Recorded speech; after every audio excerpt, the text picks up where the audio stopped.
All right, well, without further ado, I want to introduce our speaker for tonight.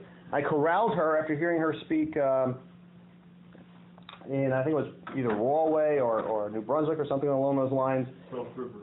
Whatever you say.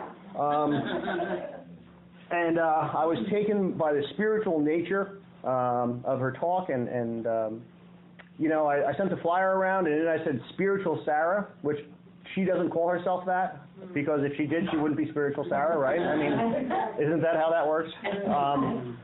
But I call her that because I was really very much taken by her talk. And without further ado, she's going to be here for the next 3 weeks, and she's going to touch on trust God, clean house, and help others. And Sarah.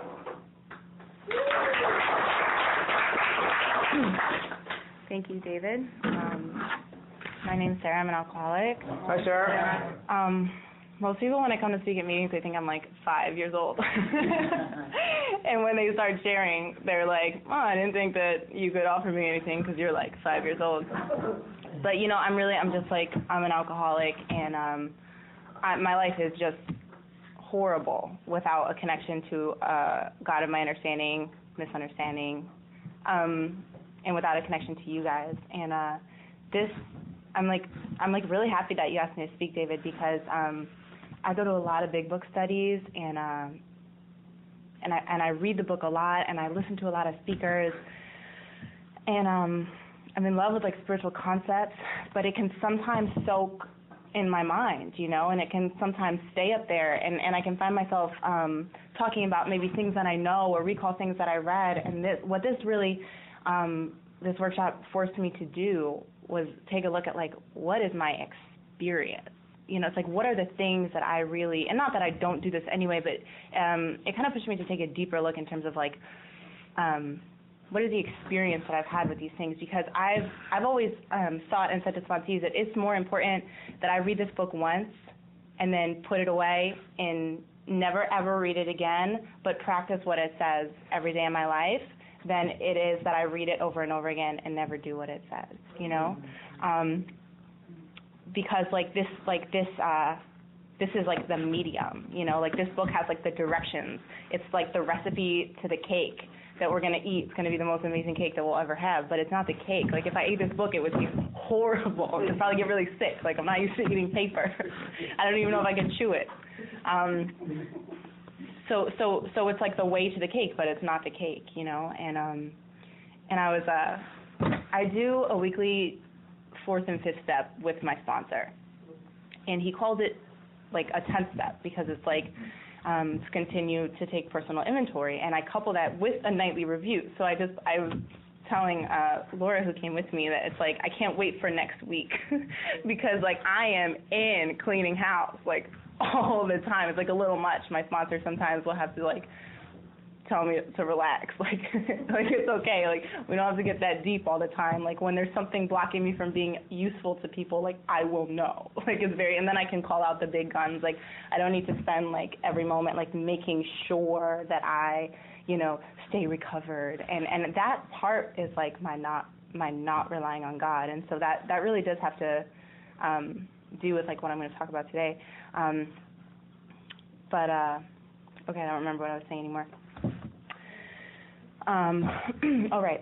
So I was going through this inventory, and I had fear of doing this workshop. And I had been like sort of obsessively like going through the whole book and like highlighting like all the things that I want. And I was doing book first and then figuring how I can fit my experience. Like, oh, okay, this line is really good. What's my experience with that? Okay, I'll talk about this. But I was like backwards. And so I was reading the fear to my sponsor, and he was like, hold on, wait.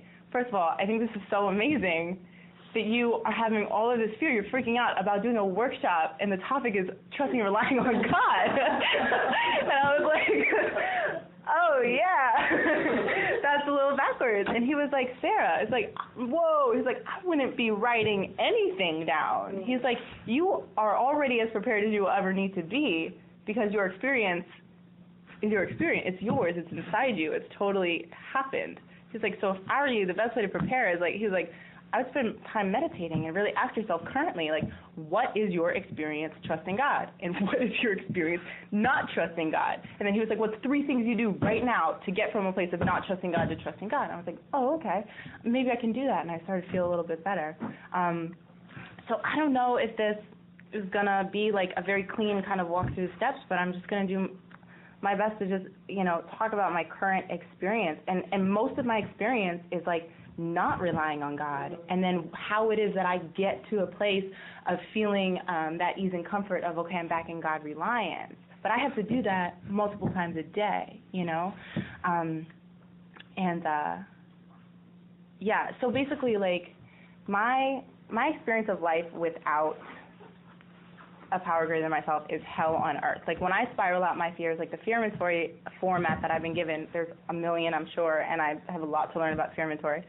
But the format that I've been given is to, like, say what the fear you have is, and then to continue asking yourself. It says we put our fears down on paper or whatever, and then we ask ourselves why we have this fear. So I continue to ask myself, like I'm afraid, I'm afraid that my boyfriend is going to cheat on me or whatever.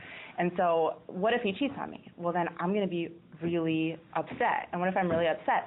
Then I'm going to probably take it really personal and feel like there's something wrong with me. And what if I take it personally and feel like there's something wrong with me? Okay, well, then I'm going to hate myself. And what if I hate myself?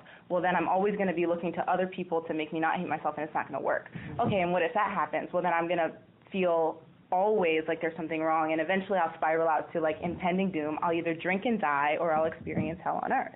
Like, I am so afraid. And that really is, like, what untreated alcoholism feels like for me. Hell on earth. It's horrible. But, like, when I, like, worked, and I didn't even, like, work these steps thoroughly right away. Like, I was given, like, just the basic kind of, like, principles behind the steps. And that was my first introduction to a spiritual awakening. But I would say that really, like, my big book introduction was a year ago. I was in a place in sobriety where I was relying on people, and I was in self-reliance, and I didn't even realize. I thought I was doing the best I could with what AA was presenting to me, but there was so much that I was missing, and there was so much that I just didn't get, and, I guess, like, what my experience in, like, God reliance is that it's like heaven can be now, like, on earth, so it's like hell on earth to, like, heaven on earth, and this experience of, like, feeling connected and feeling awake and feeling a part of the group. And something that I asked myself before I did this, I was like, what am I relying on God for? It's like we talk about, like, a reliance and a dependence on higher power. It's like, but what exactly am I relying on God for? And, like, first and foremost, to keep me sober, this book talks about, like, an alcoholic of my type needs an entire psychic change if they are going to recover from alcoholism, because the powerlessness that I experience as an alcoholic centers in my mind. It's not only that I have this phenomenon of craving. It's like alcohol, Dr. Silkworth talks about the action of alcohol on a chronic alcoholic is like the manifestation of an allergy. So I drink alcohol, and then I experience an abnormal reaction. It's like an allergy to any other substance. The abnormal reaction that I have to alcohol is a phenomenon of craving develops. So it's like I really want more. So that was confusing a little bit to me because I was young when I was drinking, and I really wanted to get wasted. Like, that was the point. But the way that I could identify the phenomenon of craving happening was that after I was already as drunk as I had wanted to get, it's like the finish line kept extending. It was no longer enough. I was, like, overwhelmed with this panic that it was going to go away soon, and I had to keep drinking more. So even, drinking substances that really made me feel gross, that I didn't like. Vodka, like, tasted horrible, but I would just drink it, like, because I had to, even though I didn't. It almost felt like drinking against my will, you know what I mean? So that's how I really, like, identified the phenomenon of craving. And also that, like, it never felt good when I, like, couldn't walk anymore, and there was, like, a guy on both sides, and I'm, like, slumped over them. They're, like, dragging me home. Like, that wasn't the point, It's like I wanted to go out and have fun. I wanted to feel better, But, like, we were listening to my sponsor give a talk in the car, and I was like, get ready, guys, because you're going to hear all of this again in about 15 minutes. I'm just preparing for my talk. But he talks about, like, there's an easy answer to that problem. Don't start drinking. If the problem for me is that once I start drinking, I experience this loss of control for how much I drink, then the easy answer to that problem is don't start drinking. The problem is that I keep starting drinking. That once I sober up, you know, it doesn't matter like how horrible the night before was. It doesn't matter what the resolution that I made was. And I didn't have a lot of experience saying I'm not going to drink, you know what I mean? I had like 1 2-week period where I was like, a friend of mine was like, I'm quitting everything, or she was like quitting, you know, doing something, and I was like, oh, you can do that? Okay, I'm going to do that too. And I lasted 2 weeks, and then it was just like super casual, you know, I just was like back in it again. You know, it's like when I sober up again and the thought to drink comes into my head, like I don't have the necessary power to like battle it, you know. I maybe can for a little while, but like I can't rely on my mind to be a permanent defense against drink number one. And so like what is my experience with that? First of all, today, it's like we talk about like, oh, am I alcoholic, am I not? You know, it's like it is so crazy that if I were to ever think that it was a good idea for me to ever drink again, like in sobriety, you know, if I ever have the thought, you know, well, maybe I was young. Am I really alcoholic? Why? I'm 22 years old. I've been sober in Alcoholics Anonymous for 7 years, and drinking almost ruined I almost committed suicide at 16 years old. Yeah, I was like, I thought I was pregnant once, thought I was pregnant a different time. I got 2 STDs when I was 14 years old at the same time. Like, drinking ruined my life, ruined my family. If I was an alcoholic, it would not be a big deal. You know, for me to even think that, like, oh, well, maybe I can drink again. First of all, it's crazy. And I know today that, like, the drink presents itself as a solution. It's not, I don't have a problem with alcohol. I have a problem with alcoholism, and that shows up when I'm sober. And so if I'm ever thinking or entertaining maybe I could drink again, that's a sure sign that there's something in my spiritual condition that maybe I should take a look at. Am I sitting on a resentment that I don't want to let go of? Am I lying about something? Am I like acting out really selfishly in any area? Am I hurting somebody? It's like those, like, that's a warning sign to be like, maybe you should take some inventory, because the drink is obviously presenting itself to provide some sort of ease and comfort, which is what I usually get from my relationship with God.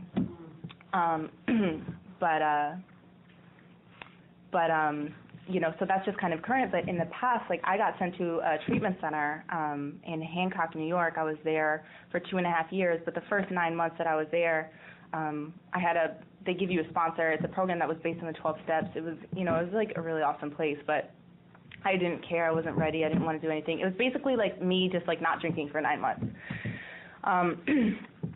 And like, I just got so untreated, like, so it was horrible. And I remember I was like relating this experience to Laura. Like, I thought I was going insane. Like, I thought I had a mental illness. I thought that I was losing control over everything. I didn't know what was going on. I was super miserable. I was like really irritable and like anxious and unhappy. And I would say the third step prayer expecting something to happen. I thought that if I said it hard enough with like enough force that I would like, that God would like hear me and know that I was serious and like strike me happy. But I didn't understand that like after step 3 is 9 more steps. So it's like how to carry out that third step agreement is by like continue. So I would go into bathroom stalls and I would either like say the third step prayer over and over again, like as hard as I could, hoping that like something would work, or I would go into bathroom stalls where nobody could see me and I would just freak out silently. I would strain all my muscles and I would like, you know what I mean, like trying to shake out the crazy, like hoping that nobody could hear me. And then I would take a deep breath and I would open the stall and I would leave the bathroom with a smile on my face and wash my hands and go on, because there was like a shadow that had to like come with me everywhere. So it was like the only time that I could be alone. It was like in the bathroom stall.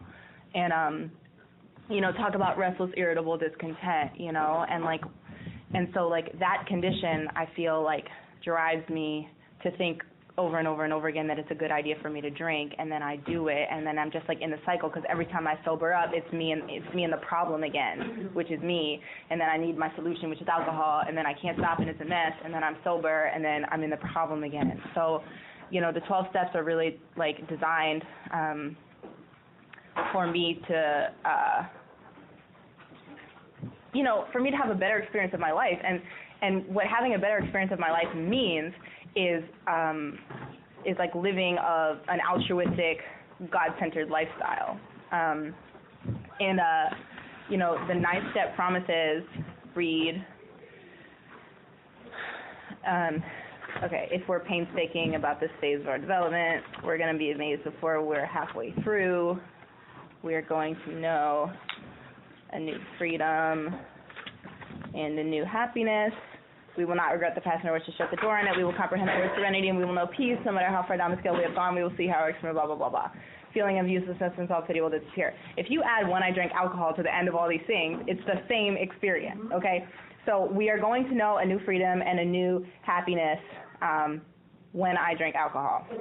I will be amazed before I'm halfway through when I drink alcohol.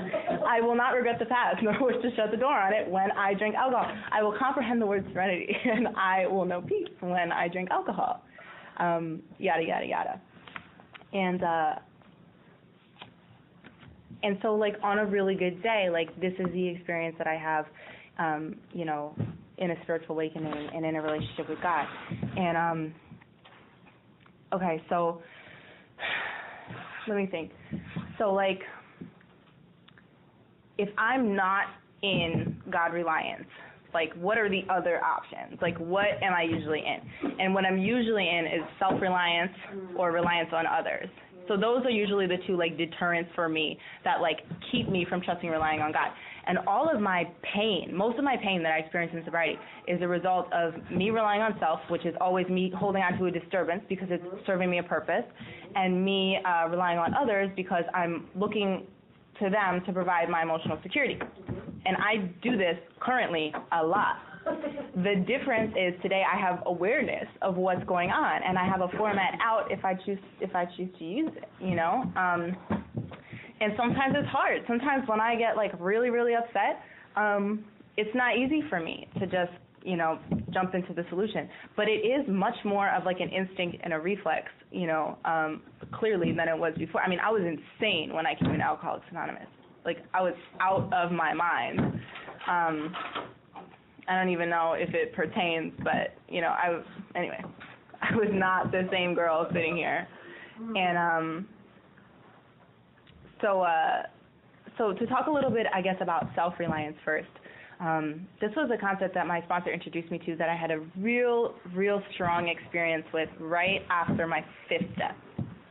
And today, currently, I mean, the experience that I have with it has not been as strong as it was when I did step 5, but it's something that is now, like, part of me, and it's useful and it's amazing. And so my self-reliance is composed of mostly, for me, fear and shame. I mean, those are, like, the roots of, like, most of the disturbances that I experience on a daily basis. And behind this idea is a belief that I have that, like, there's no God-sized hole in me, like, there's nothing wrong, and that all, like, the pain that I feel in my life is a result of the delusion that there's something wrong with me. And so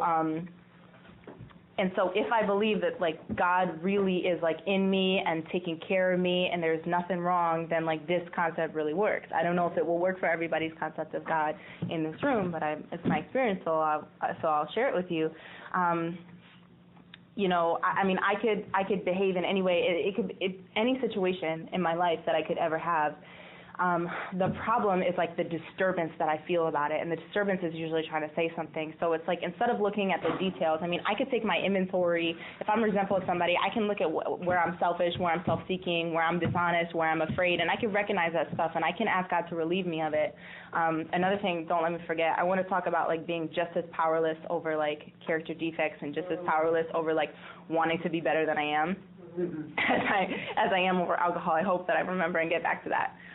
But I can recognize my inventory, I can recognize where I'm going wrong, and I can ask God to relieve me of those things, to show me a different way, to, you know, it's like A is like a program of subtraction. Like, when I take away things, like, what I'm left with is just, like, you know, who I naturally am, which is, like, pretty amazing, you know, and, like, who everybody naturally is pretty amazing.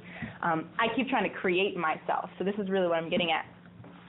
So I take a look at the situation, whatever, but then I ask, like, what is the exact nature of the disturbance that I feel over the situation? And let's say that, like, I'm afraid that I'm like not being spiritual enough, or I'm like losing, or I'm like feeling irritable more often than not, and I'm like losing sight of my spiritual program, and like, so I have this fear. I'm like, well, I don't want to like stop doing what I'm doing that's creating all this peace. Like, I need to make sure that I stay, like in the solution. So I'm having this fear. So the exact nature of the fear is I'm afraid that I'm going to like lose my spiritual like foundation. And so my sponsor then would ask, like, what kind of person doesn't have that fear? And like in my mind, like being like aware and familiar with spiritual principles, I might think like, oh, somebody who has perfect faith, they don't have that fear. But like what I really believe is that the person who is not afraid of losing their spiritual foundation is the kind of person that doesn't care about practicing spiritual principles. So this fear is actually in my concept like really important to me, because it is the only connection that I have to this like desire to like be a spiritual person and like be a recovered alcoholic and have a solution and have an experience that I can transmit to other people. Like that's the agreement that I made in step 3, that I'm going to like bear witness to other people by living life this way. So this fear is extremely important. It's the only connection that I have, because without it, I believe I would be different. I would believe that it wouldn't be important to me at all. So I say, well, the kind of person that doesn't care about spiritual principles is the kind of person that doesn't have this fear. And my sponsor goes, okay, well, is that the truth about you? And I'm like, no. Not even close. Not even close. And all of a sudden when I say no, I connect to something much bigger than me. Oh, this desire that I have to practice spiritual principles is much bigger than me. It seems to exist right now. It seems to be here. Where's it coming from? Oh, it's coming from God. God created it. God, it's here. God put it here. So it's like this fear that I'm using to connect to it and to remind myself. It's like the steering wheel to the car, but the steering wheel is not actually connected. And the car is still moving. And so I realized, oh, this fear is trying to connect me to an awareness of something. I can recognize that and I can connect to the thing, but then I can throw the fear away. And if I let go of fear, what I'm saying is, God, I'm going to stop trying to remind myself who I am. I'm going to let go, and I'm like, oh, I know who I am. I really care about spiritual principles. And in awareness of that, I'm going to let you, God, give me the inspiration and the intuition of how to live that way, how to act consistently to that desire. And then I'm trusting God to move through me in that way.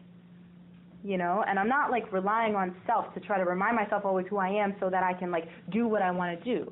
I'm like letting go of that whole thing, and I'm just being in the moment, and it's like being a human being instead of a human doing, right? It's like, oh, I'm a human being. You mean it's going to happen? You mean, God, you're going to show me how to act spiritually without my help? I don't need to help you? Okay. So then what do I do? Then I sit back and relax. I have fun. I'm here. I enjoy the rest of the day. I can know that the truth about me is that I really want to be a spiritual person and that I'm not going to betray that.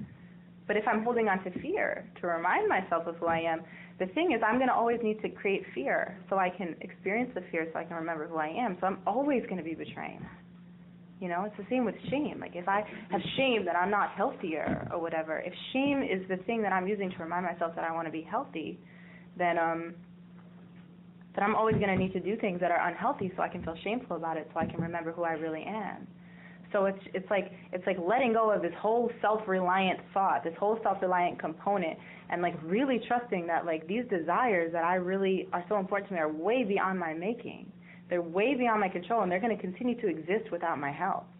And like when I had that experience, I mean that was a joy that I never knew. I never knew that joy. It was just like, oh, I mean, like I didn't do a full half hour. I didn't do a full hour for step 6 and 7. I did 5, 6, 7 right, boom, in one thing, and then I went home and I had about 20 minutes before my meeting, And I laid down. I mean, there was no reviewing, was I thorough? I mean, I was like elated. The only thing that kept going through my head was like, thank you, God, that I know you better. Thank you, God, that I know you better. I had such a deeper experience of my higher power on that day because I felt like there was no longer anything for me to do. I was just like, oh, okay, I'm just going to show up and live my life, and like, God will kick in. God will show me exactly what needs to be done. It'll be amazing. And I really trusted that, like, in my heart was good. It was goodness. It was pure, you know, and that it wasn't going to fail me. It wasn't going to let me down. Okay, so another piece of the things that, like, get in the way of me relying on God is me relying on other people. And I recently had an experience where I was cat-sitting for a woman.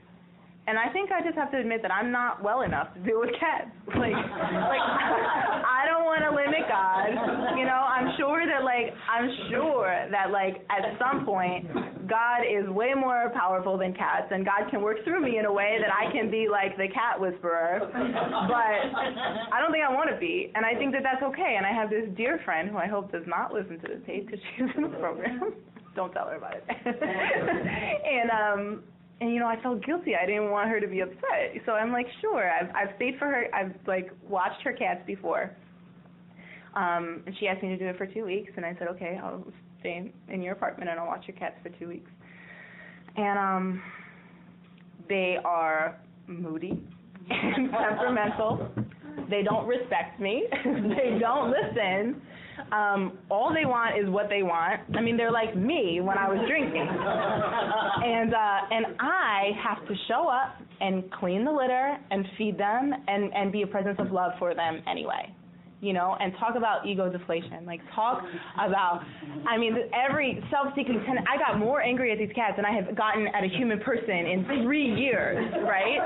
Like, it was, I mean, like, the worst was when they're like really fat, so they're really cute, so you want to like cuddle with animals that are really fat, and they didn't want anything to do with me. And so you should have seen me. I'm running around the apartment picking them up, come here, like trying to get them to come and they don't want anything to do with me, and I'm trying to force my will on these cats. I'm like, you have to understand, I'm friendly, I'm lovable, love me back. I'm like I like literally wrote out a formal resentment against these cats because when they didn't love me and they didn't give me validation that they were like, oh, Sarah, you're back to take care of us. They were like,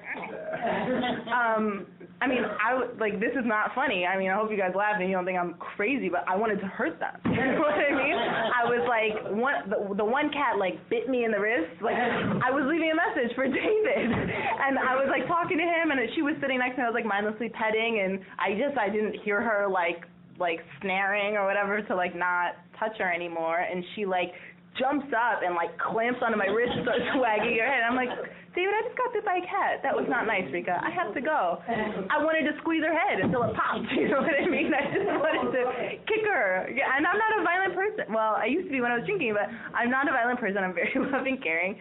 And this is how I get when you're not giving me love and approval. You know, it's like, talk about every romantic relationship I've had. Talk about, like, you know, needing validation from, like, my parents and parental figures.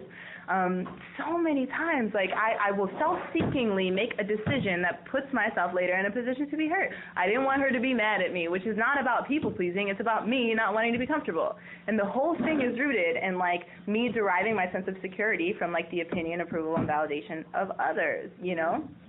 And so I consistently, you know, I find myself in this dance, you know, all the time. And the way that I deal with it is I have to just recognize where I made a decision based on self, you know, and then pray, ask God for help, you know. And, I mean, eventually what I started doing was I started praying for the cats.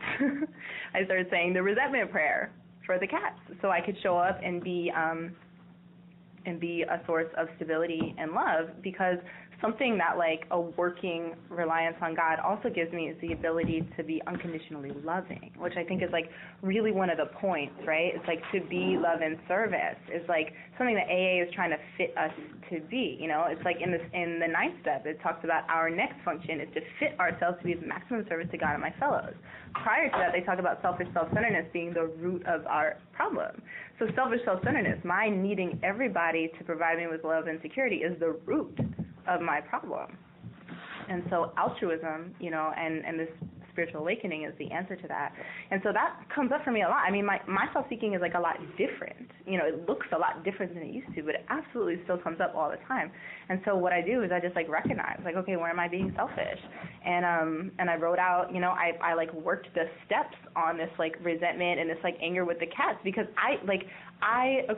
this beautiful line in step 3, it says, I can wish to be philosophical and moral, you know, but like the needed power is not there. It's like I can have this like ideal for like a better version of Sarah, but unfortunately I've never been able to just wake up and decide to feel better. Like I've never been like, oh, I'm making a choice right now that my life is going to be better and I'm going to feel better. Like if I could do that, my life would have gotten better a very, very long time ago. You know, before I like got to this place in sobriety where I felt so hopelessly miserable, sober, without a drink, and for 9 months I hadn't had a drink.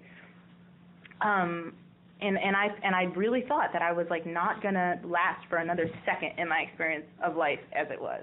I needed this. I needed something, and I made a note for page 27. I don't know if this is it.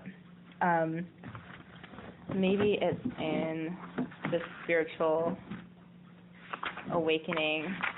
Page 567. Do I even have that page here? It talks about he finally realizes that he has undergone a profound alteration in his reaction to life, that such a change could hardly have been brought about by himself alone. What often takes place in a few months could seldom have been accomplished by years of self-discipline. So this is like so much about me getting out of the way for a power bigger than me to come move through me, to help me achieve that ideal, to help me like access what's already there, you know, like the goodness and the principles that are already there. Because I could never, like, self-discipline, I could never. I mean, my mind changed me in a second. I remember when I went to my mom to be like, Mom, I'm suffering, I need to get sober, I need help. I had like genuine desire. I was in pain. And she was like, good, we've been looking at places. We'll send you right away. On my way out of her room, the plan had changed in my head. It was no longer about getting sober. I didn't want to get sober anymore. First of all, I wanted to get drunk, even really bad. I was like, let's have a blowout. I'm going to get sober, so let's call everybody and let's have a blowout. And then it was like, oh, I'll go away for 3 months. You know, I'll go away for 3 months. I'll get a little physically healthier, and then I'll come back. And I will do exactly the same things that I have been doing. I will hang out with the same people. I will drink the same alcohol. I will smoke the same marijuana. I will be in the same buildings. I will cut the same classes. I will insult and offend and threaten the same people. I'll do everything that I'm doing. But my great obsession was not that I could control it in a way that I control the amount, but I could control the experience to where I wouldn't be miserable.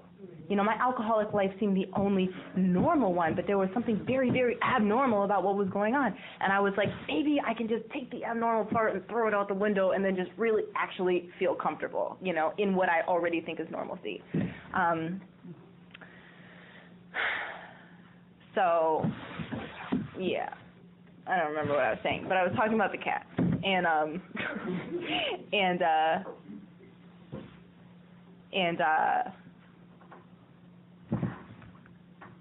I guess I know I was talking about the cats and talking about altruism, and I guess for me, like my experience of being God reliant is also like it's like an affirmation that like everything's taken care of. It's like my surrendering a need for people, places, and things to be different, you know, in order to change the way I feel, like being a victim of that delusion that like I can wrest satisfaction out of the world if only I manage well, you know, if I like manage these things and if I manage you and if you give me this thing that I think I need, then I'll feel better. It's like my living experience of God reliance is like an affirmation that like I am taken care of. I am complete.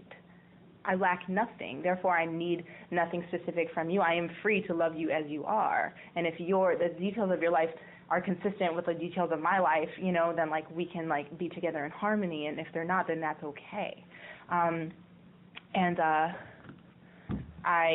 So I just like I recognized myself seeking with these cats and like what I needed, and it was just like a real opportunity for me to be like, I can be serene and content without the cats doing what I want them to do. I can just live and let live, right? Just let them do whatever they want and leave them alone. They don't want to be petted. They don't want to cuddle. They want to be fed and they want to have clean litter, and that's it. And so again, I started to say the resentment prayer, and I started to pray for relief of the self-seeking, and to show up and be, a channel. I think I was going to start talking about the step 11, and I know that in the 12 and 12, which I'm not super familiar with, they do have the St. Francis prayer in the 12 and 12 for step 11, and I love that because it talks a lot about recognition that God is taking care of us, and that we have what we need, and to focus more on being a presence of love and support and security, and peace for other people, and those things coming out of me. And I tried to just practice that with the cats. And and it was hard. What time is it? You good? You want to start off? Is there something you want to talk about? You don't want to forget? Well, I talked about I think I covered it, my desire to be better or be different, but not really being able to do that without a God working through me. Let me see. Do I have anything else I wanted to say? I don't think so. You good? Yeah, I think I'm done. All right.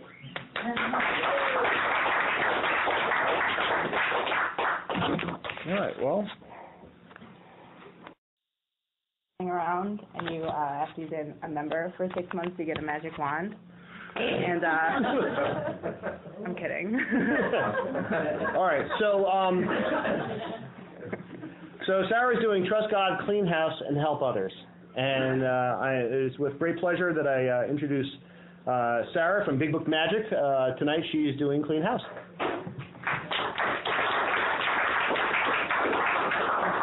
Hi, everybody. I'm Sarah. I'm alcoholic. Hi, Sarah. It's really good to be back here. The crowd's a lot bigger tonight because there isn't a major sports event, I don't think. Last week was really cool. I, had the expectation that I was going to come here and I was going to kind of do a clean, walkthrough of all the steps. And then after a conversation with my sponsor, I thought it would be better to just kind of focus on what my current experience is really, with the idea of trusting God, with cleaning house, and then with helping others. So, we talked a lot about God reliance last week, and my experience was that I couldn't have any reliance on God until I had done the cleaning house part to gain access, because I remember the day that I realized that belief in God really didn't matter at all in Alcoholics Anonymous. It's not a program about believing in God or even understanding God or whatever. If a belief in a higher power was sufficient to keep me sober, there would not be priests or clergymen in AA. People who have believed in God their whole life find that they can't control their drinking, they can't not start to drink, and they can't find the power that they need to live life on a level that they want. So it's not about a belief in a power greater than me. I didn't necessarily not believe in God. I didn't really think about God once. The only time I really remember thinking about God was when a drug dealer that I was hooking up with got arrested right in front of me. And then I was super afraid that was somehow going to be my fault and that he was going to be really upset with me. And so I was praying on the street. I think I was drunk. I was praying on the street out loud that God would make sure that nothing too bad happened to him so that he wouldn't be upset with me when he got out of jail. And that was about the extent, of my belief in God. But the real work that we're doing here is about clearing away the things that block me from God. It's about gaining access. And my experience is that I can't really explain to you what God is or whatever, but God is an experience that I have when I take inventory and share it with somebody. And and see like a new level of truth about myself, and come to a new level of willingness of like a different way that I might want to live. And when I can see the way that I've harmed people, and when I have this awareness that I don't want to do that anymore, and when I go to you and I say, I'm sorry that I hurt you and I don't want to do this, what can I do to make it right? All those things. God is like an experience that I have. And I was recently doing inventory with a sponsee, and I asked her afterward, I said, how do you feel? And she said, I feel a fulfilling nothingness. And I was like, word, right? That's pretty good. And that was my experience right after I did 5, 6, and 7 all at the same time with my sponsor. And I had gone to his house with an overwhelming sense of negativity. You know, Bill Wilson talks about there was a terrible sense of impending calamity, you know, like this idea of like impending doom. And that was like before his writhing nerves were stilled by a couple of drinks. It's like that was his experience sober before the drinks brought him the relief. And I sort of had the expectation that like all of that overwhelming negativity would be replaced by overwhelming positivity, right? Because I'm an alcoholic and I really want to feel very good all the time. And it wasn't that way. It was what happened to me was just all of the overwhelming negativity just simply was removed, and I was okay. Things were very quiet. They were very calm, and I did about a 20-minute period of meditation after that when I had got home before going to a meeting, and I know that they suggest to sit down and review for an hour, you know, if you were thorough. I mean, I knew I was thorough, and the only thing that kept going through my head was like, I thanked God that I knew God better, because I had a sense of relief and a sense of peace, and I felt this okay, I'm good, I'm being taken care of. What I need to do now is move forward and amend these things, you know, and God really is truly taking care of me. And something that I forgot to discuss last week, in the family afterward, they have this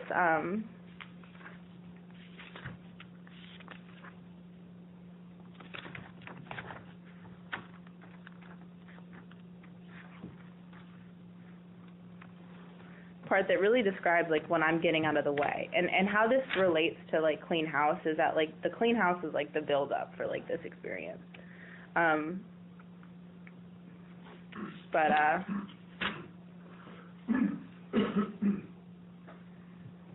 Okay, right, so we've been speaking to you of serious, sometimes tragic things. We have been dealing with alcohol in its worst aspect. But we aren't a glum lot. If newcomers could see no joy or fun in our existence, they wouldn't want it. We absolutely insist on enjoying life. And I have a friend that says that, like, sometimes she's like, no, I insist, right? Like, I have to insist on enjoying life, because sometimes, like, my brain can maybe not want to do that so naturally, but we try not to indulge in cynicism over the state of the nations, nor do we carry the world's troubles on our shoulders.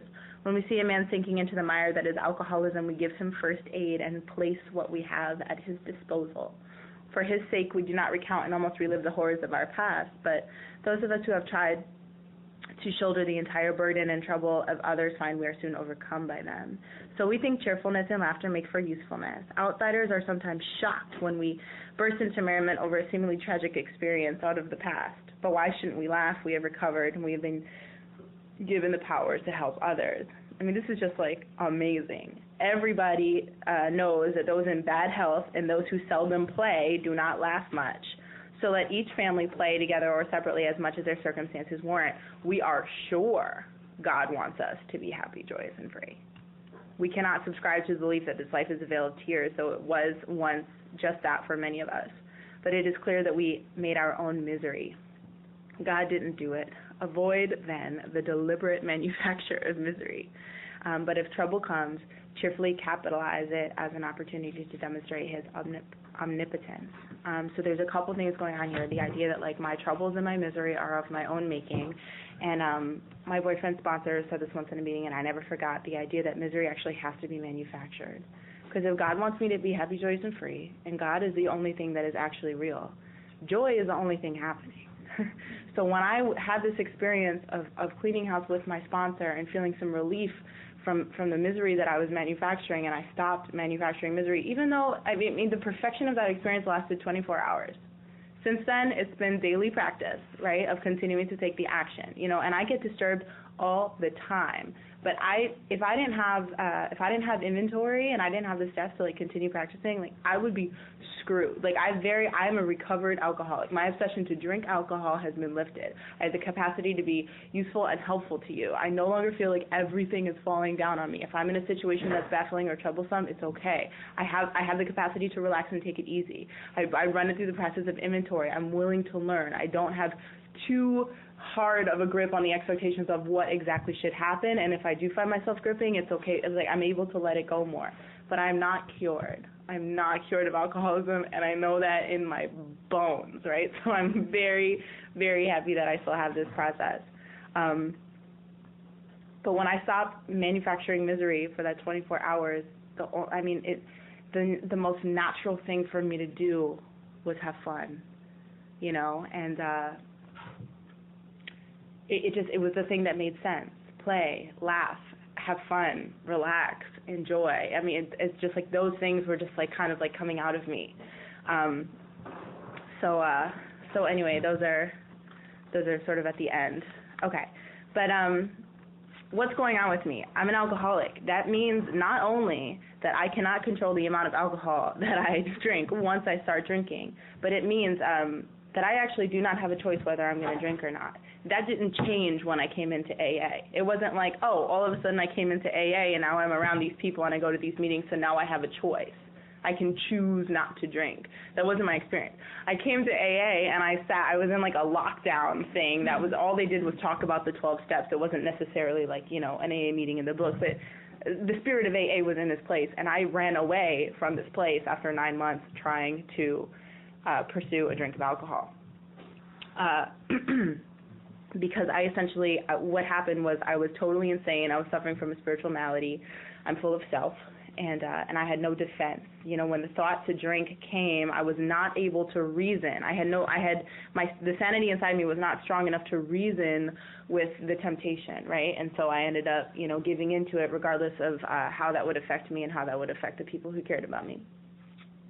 And there's a part in We Agnostics that says, the fundamental idea of God is deep down within every man, woman, and child. I believe that God's self, is deep down within every man, woman, and child. And this is my conception. So if it doesn't work for you, it has nothing to do with your conception, and you don't need to believe it, but this is my experience, so I'm just going to share it. And if anything that I say doesn't work for you guys, there's 35 other people here. Talk to somebody else after the meeting. I won't be offended. I can do the inventory that I'm telling you all about, and I can become free of my resentment against you. Or maybe during the critique part, after that I'll walk through it out loud. My sponsor once, somebody dropped a huge profanity in the meeting, and it wasn't just a profanity, it was a very derogatory term that he took very personally. And when he shared, he walked through an inventory out loud on how to become free of the anger that he was feeling against this person, and to be an example. That was hugely powerful when he shared that with me. But I believe that the Spirit of God is in my heart, right? And what the steps have done for me is they've moved me from living in my head to just living in my heart, clearing away the things that block me from what's already there. And so my experience with God, I didn't reference the book a lot last week, so I feel like I should. We Agnostics also says the consciousness of your belief is sure to come to you, but come to me when? I didn't start to have an experience with God working in my life at step 3. I had to be at step 3 in order to do what I needed to do to have that experience. But I don't remember if I shared this last week or not, but I would say the 3rd step prayer. I would try to will God into my life without doing anything. I would just be if I strain all the muscles in my body as I'm saying this prayer, and I give it all the effort that I have, maybe God will know I'm serious, and God will come and strike me happy. God will change the way that I feel desperate for relief. And it never worked. I became increasingly more and more and more and more miserable.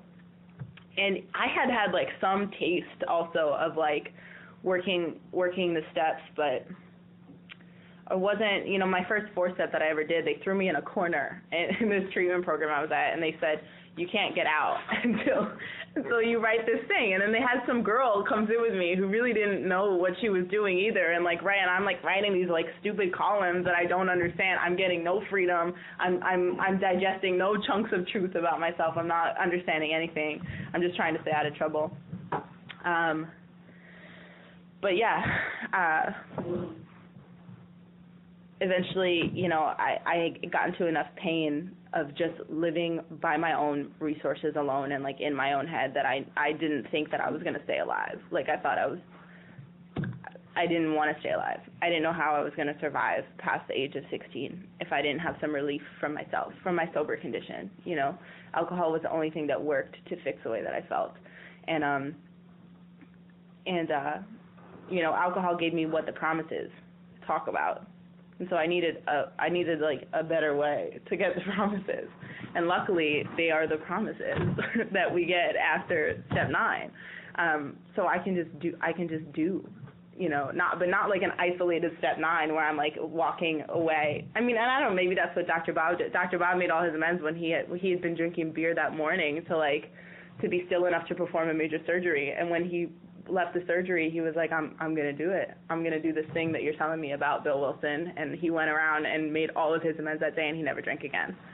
For me, I needed like a lot of preparation and understanding, and like there needed to be some serious shifts that occurred like in the previous steps before I just went out and started making amends to people. But, so this is kind of all build up. This is all build up. What I'm trying to say is my decision to turn my will and my life over to the care of God was a great decision, but it required some action, like immediately following. And I believe the wording in the book is like, though our decision was a vital and permanent one, it could have a little permanent effect. Was a vital and important one. It could have little permanent effect unless immediately followed. Was a vital and crucial step. It could have little permanent effect unless at once followed by a strenuous effort to face and to be rid of the things in ourselves which had been blocking us. So this idea that like God is somewhere in here, it's just God is just totally blocked off. And what is God blocked off by? Self-centeredness. Our troubles, we think, are basically of our own making. They arise out of ourselves. And so the first thing that I do is I start looking at, like, what are the major manifestations of self in my life? Anytime I am disturbed, the problem is with me. It doesn't matter how justified I feel in that, and my sponsor harps on that a lot, but the best thing about that is that I have the capacity and the path to become free of anything that happens.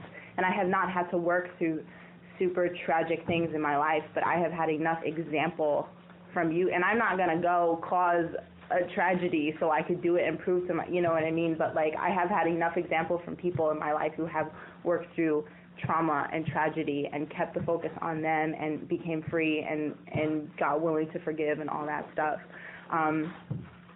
But the first thing that I look at, in this like specific like 4th step, right, is my resentment. And the way that I do resentment inventory a lot. Resentment and fear are probably my most common forms of inventory that I have to process. The sexual conduct inventory is important, and I have also had experience looking at the sexual conduct inventory not only with like sexual relationships, but with just important, significant relationships. Like when I did my 4th step and I did the conduct inventory, I went through, people I had dated, people who I had kind of like flirtatious relationships, because there's probably like a lot of grounds for self-seeking. There's probably a lot of like, I have no intentions with you, but I'm using you to make me feel better kind of thing. But also just like people, like significant personal relationships, like people that I spend a lot of time with, like my family. Where am I dishonest? Where am I inconsiderate? Where am I selfish with these people? How am I behaving? So it's a great like thing. it's a great inventory just to process as like a conduct, just to check like, how am I being as a friend? How am I being as a daughter? Like if I don't have any like resentment or fear in connection to this person. But resentment's really cool. So the book has taught me to break down resentments into 4 columns. I'll give like a recent example. And this is like really pertinent to where I am, because like I spent a lot of time in Alcoholics Anonymous doing like this and that out of the book, and people showing me like this and that out of the book, but I didn't have a relationship, and I didn't have like a basic understanding with the big book. I didn't understand that like this was like the recipe for sobriety, you know. I didn't get it. I sat in meetings a lot, and I thought that this is terrifying, but I thought that everything that people said in meetings was AA and the message of AA. I didn't know that it was like written down somewhere like a little bit more coherently, that I could like relate my experience and then follow it very simply. It's like baking a delicious pie.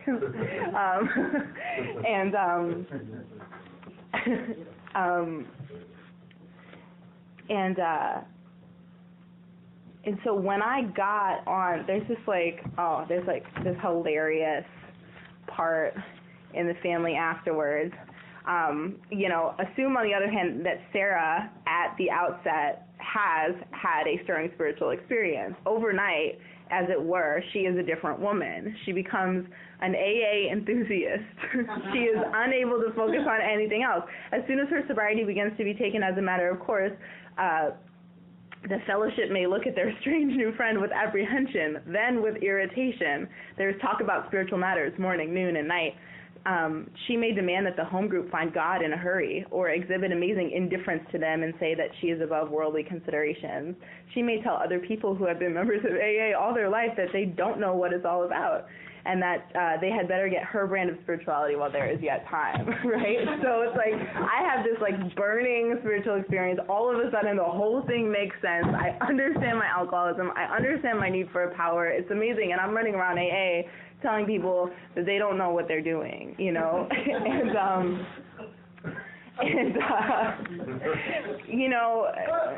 That's not really helpful to anybody. It's just not. What's helpful is like my practical demonstration of my principles. What's helpful is me like not telling you that you don't know what's going on, but my like cleaning house and finding relief and being able to show up anyway, and having people say, how do you do that? You know, if I'm attractive to somebody, like that's helpful, like me focusing, like the idea that like great events will come to pass for me and countless others if my relationship with God is right. You know, if not, then I'm managing everybody else's relationship with God.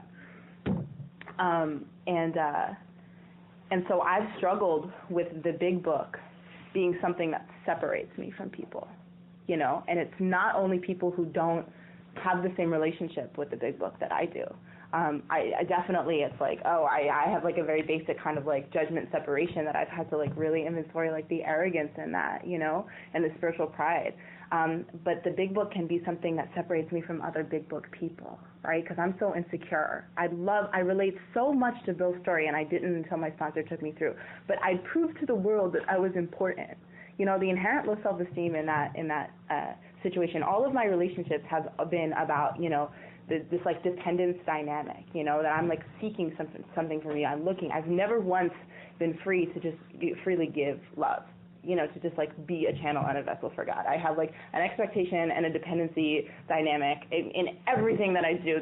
There's hardly ever 2 people in the room, and I'm not talking about like now. So currently, like, there's been huge shifts and huge progress in that area, but like that has happened before. But it can come up with other people that really know the big book, right? I'll walk into a big book meeting that I've never been to with a base expectation that this is like, you know, regular old group of stumpers. They know the lingo, they know the deal. And immediately I'm like all of the big book stuff that I know, I'm like throwing it out there like a shield, right? Like, no, I know what I'm doing. you know, like don't worry about me, don't think that I'm new, you know, it's like all this ego, and it's like the big book, like instead of the big book being about love and service and being able to like communicate and transmit this experience where I can like be free enough of self to just like be love and service, it can become this like shield that like separates me from people, you know? And so this all relates to what I started talking about. I swear I'm actually going to start talking about inventory in a second. I bring a meeting into a school on Fridays. It's an alternative high school that has a special focus on substance abuse and mental health. And I asked a girl to be the speaker for me. I hadn't seen her in a long time, and the last I knew, she had joined this kind of like hardcore group in the city, and she had a male sponsor. And so I'm like, all right, like this girl, like she's probably pretty hardcore. And so I go and I meet her, and we have this time, and you know, nobody shows up for the meeting, so we just kind of like check in with each other and like talk and catch up, and then she leaves, and I am like wildly disturbed when I leave her. I feel so uncomfortable. I think I went shopping or something ridiculous, you know, after that. Like I just felt horrible. And I got home later that night, and I was talking to my mom, and then I was like, you know what, Mom, like I need to get a pen and paper right now, and I need to write some inventory, resentment inventory. And what's cool about that experience, actually, my mom was like, what's that? Resentment inventory? And she was like, well, maybe I have a resentment. How do you write it? I like sat down with my mother at the kitchen table with a big book in between us and like showed her how to write a resentment inventory. You know, it's like our way of life has its advantages for all. By the fourth column, she was like, Sarah, I'm tired. I did not know this was going to be so long. I don't want to do this anymore. And I'm like, no, Mommy, you're almost there. You have to keep going. But so I wrote down, you know, I was like, I need to get to the bottom of this, you know, this is something that is like blocking me, right, from being effective and useful. This is something that is like preventing me from having peace of mind, and this is something that's keeping me, you know, from conscious contact to God right now. So I need to write about it, and I need to see really what it's all about. So I write down who the girl is, and I write down second column. She seemed to be concerned about me.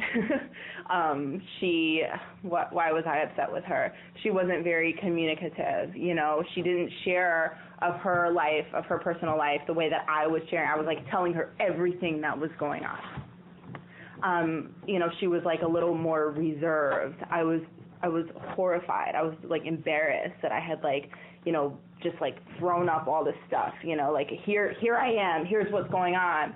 Approve of me. And I got nothing. She was just like, well, call me anytime. Like like if you ever need help, call me.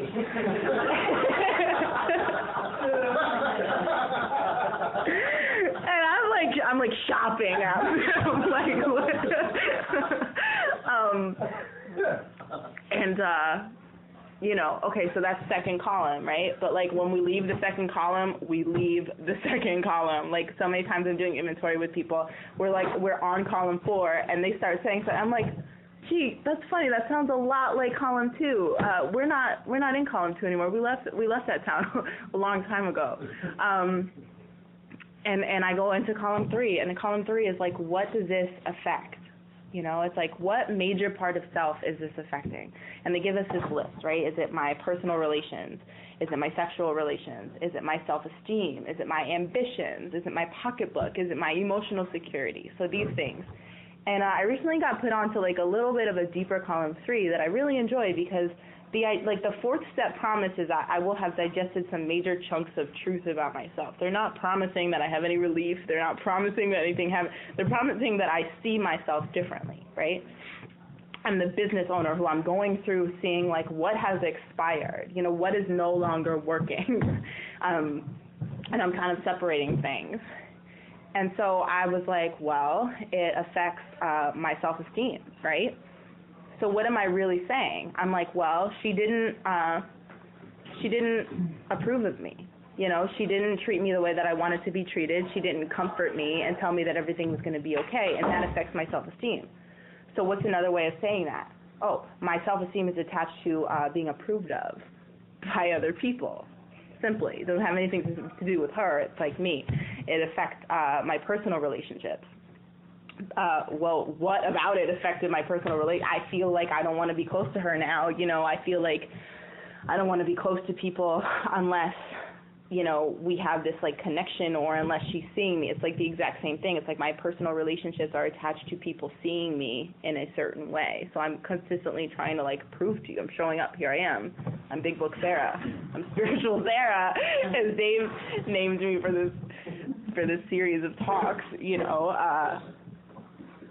But essentially, it's like my self-esteem and my personal relations are not derived from like a secure sense of God's presence and like a desire to be helpful to people, right? It's like, it's not about that. My emotional security, you know, I feel insecure when other people are not expressing love and validation, right? So I'm like so self-centered. And I think that was like it, you know, and sometimes I do an individual column 3 for every resentment in column 2. Sometimes I don't feel that that's necessary, but if it's like a really big resentment and I really feel like I need to break it down that much, I will. Other times I feel like I can sort of, you know, do one column 3 and check to make sure that I've covered every point in column 2. And then I move on to column 4. But before I move on to column 4, they give us this thing called the 6 a.m. prayer. And they say, now, you know, we're going to review our list thoroughly now that we're done. And we're going to be prepared to look at these people from a whole different standpoint. And the standpoint is that these people are spiritually sick, just like me.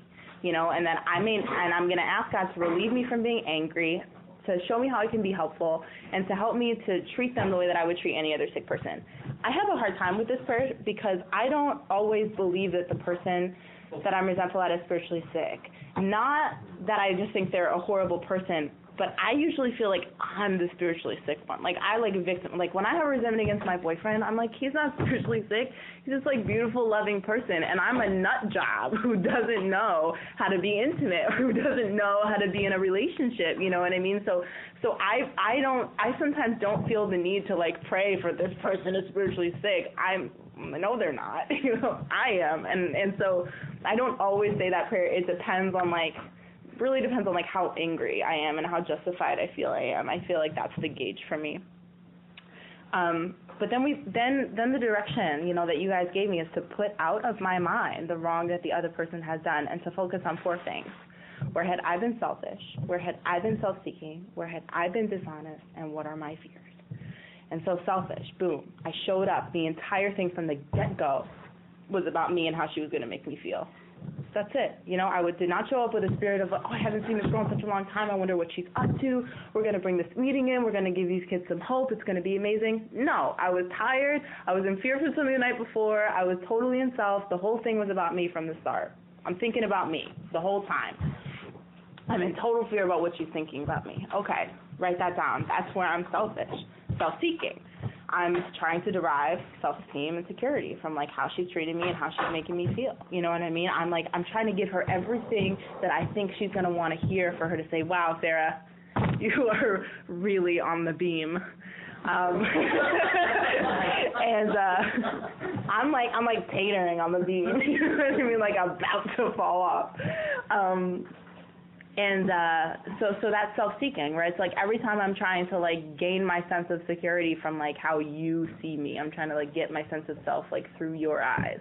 And this is like the truth, right? About like where I'm at with this girl, or where I can be many of the times. Like, just thank God people in AA in 1935 knew what I was gonna need in 2012 to be able to show up for life like a normal person, you know, just like incredible. Dishonest. I don't remember exactly what, the biggest dishonesty on that day, I was trying to show her that I had everything all together, and I didn't. I didn't have it all together. There was some fear that was going on. There was a lot of self-centeredness. There was some whatever anxiety. I didn't have it all together. And when she said, "How are you?" instead of saying, you know, in general, I'm okay, but today I really don't have it together. I'm glad we're at this meeting. I was like a juggling buffoon trying to make sure that I seemed like I had it all together so that she could be impressed by my Alcoholics Anonymous program. I get here because I'm like a hopeless alcoholic, and I'm trying to be the best, like the most recovered one here. This isn't like, I mean, I'm not trying to put us down. We're brilliant, creative, awesome people, but this isn't like, you know, the President's List Club. You know, this is like last house on the block for like for alcoholics. But we have each other. It's nice. And fear, you know, I'm essentially, it's like most of my fears come down to like, I'm afraid that I won't be loved. I'm afraid God's not going to take care of me. I'm afraid, you know, I'm afraid to like never feel safe. And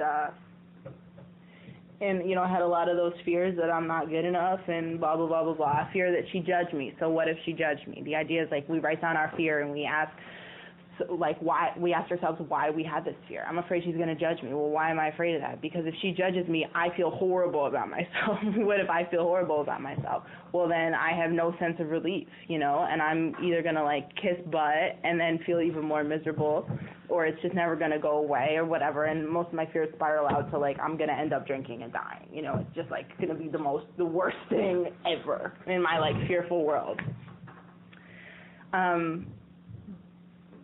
And so I, like, totally saw the truth, right? So I went from feeling like, what's up with her, right? To being like, oh, this problem was entirely of my own making. It was completely rooted in self. And, but what do I do about that, right? Like, here's where the rest of the steps come in, because I love this part in step 3 from how it works. I relate to it so much, where it says we could wish to be above everything. We alcoholics must be rid of this selfishness. We must, or it kills us. God makes that possible. There often seems no way of entirely getting rid of self without his aid. Many of us had moral and philosophical convictions galore, but we could not live up to them even though we would have liked to.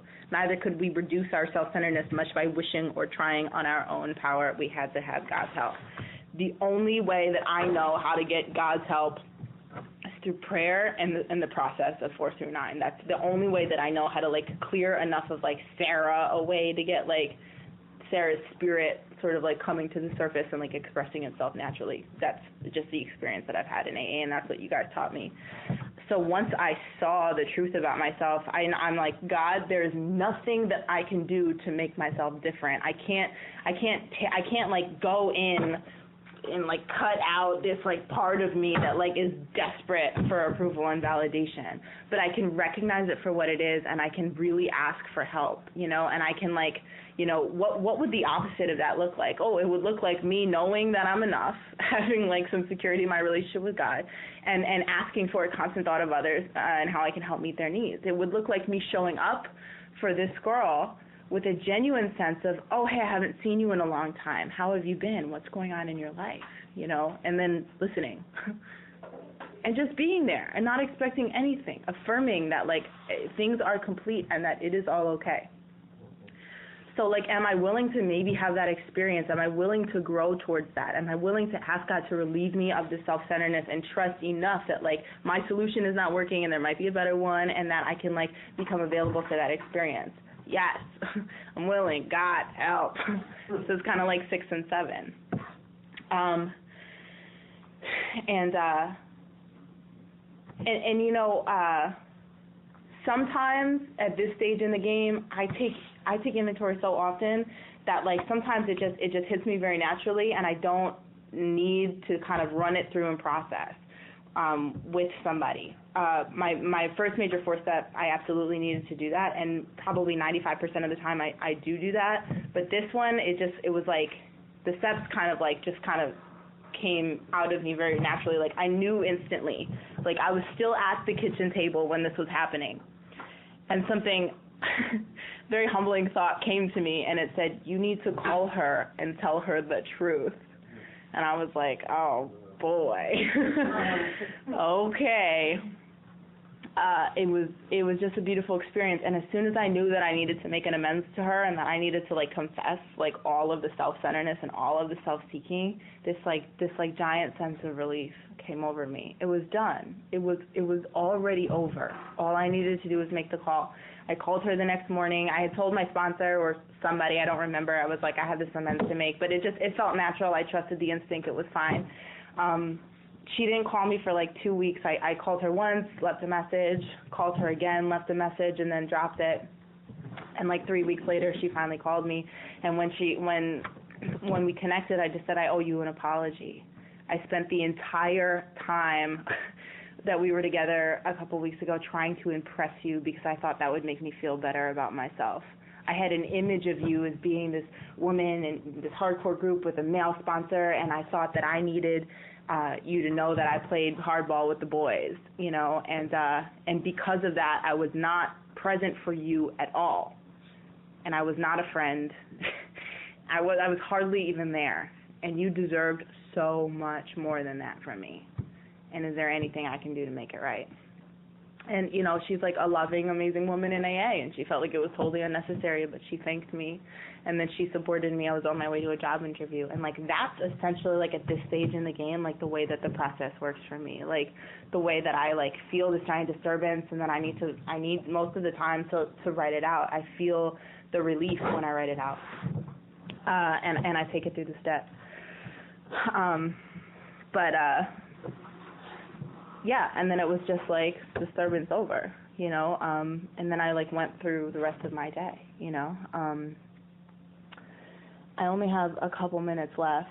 I talked a little bit about the fear inventory. I write down what the fear is because at some point during that like huge paragraph of spiraling out what I'm afraid of, I can see what I'm really depending on instead of God. I'm depending on like validation, or it usually comes to like I'm relying on a human power, you know, to like for security. And again, like this is like that's like essentially like self-knowledge, you know, just like seeing it like self-knowledge, and like that's great. It's like where I have to start, but I can't necessarily just change it and make myself not be afraid anymore. And then what I do is it says we ask God. Do I have to stop talking? I am not rushing you. Okay. I'm afraid of what Dave thinks about me. As you should be. You can critique me during the critique session afterwards. Essentially, once I have the fear and I see what it is, I was taught to say, like, you know, the formula is like, we ask God to remove our fear and direct our attention towards what God would have us be. And so something that's been super awesome and helpful for me is, if I didn't have this fear, what would my life look like? You know, God, what would you have me be instead of fearful? And I was like in a lot of fear at my brother's birthday about a situation, and I was like suffering about it. And I paused, took a deep breath, got out my computer, wrote a fear inventory, said, you know, God, what would you have me be instead of fearful?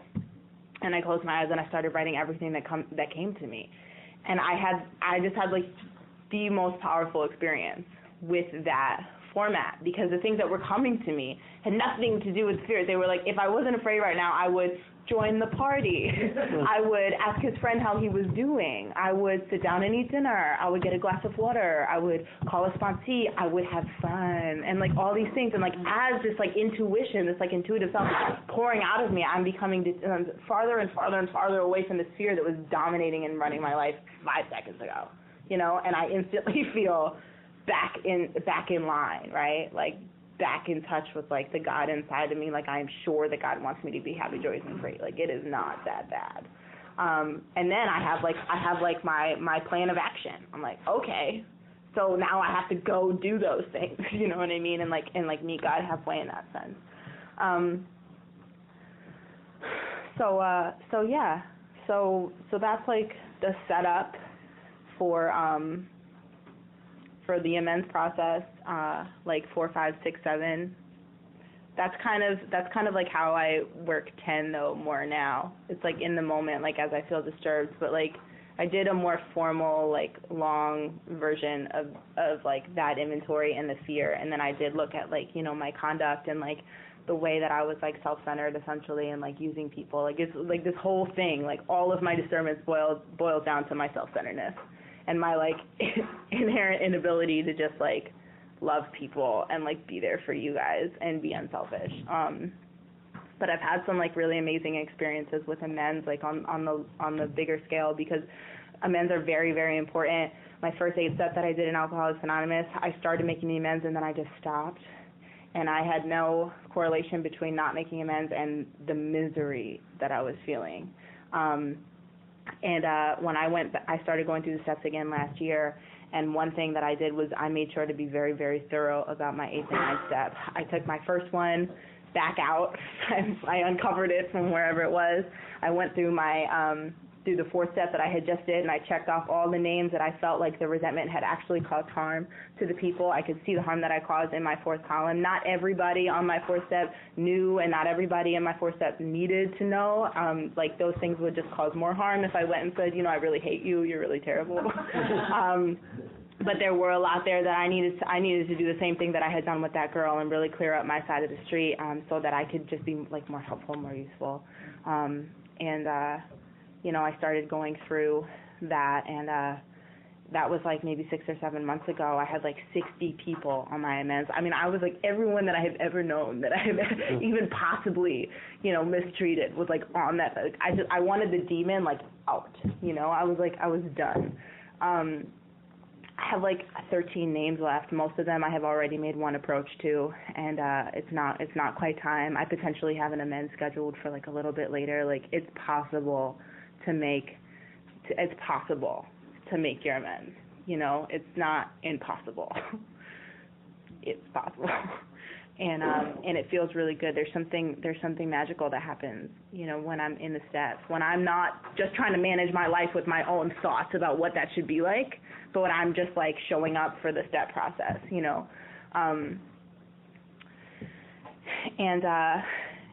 so basically, like, as soon as I started making amends in terms of like cleaning house, I started doing morning and night step 11 as it's outlined in the book.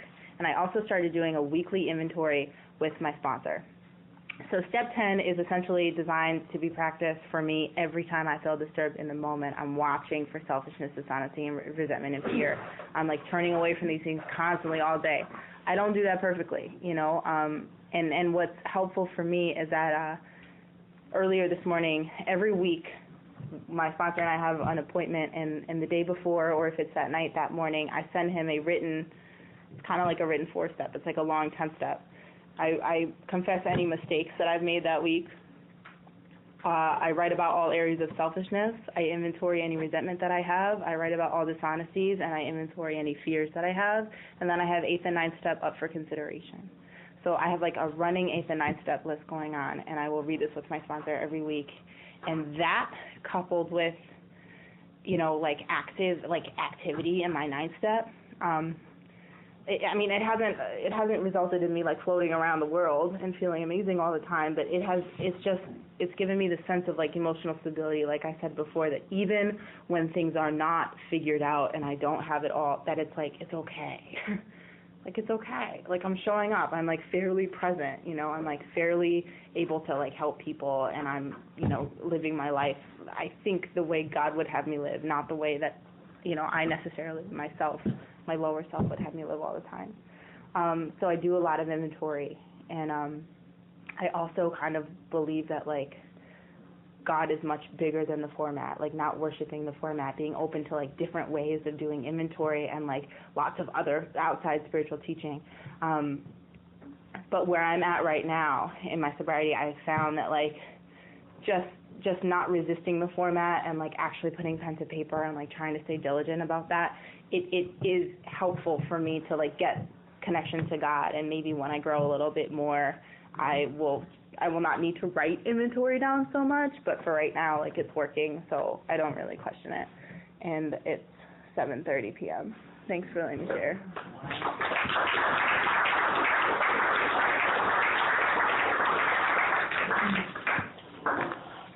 Okay, so this is where we open it up for comments, critiques, questions, concerns.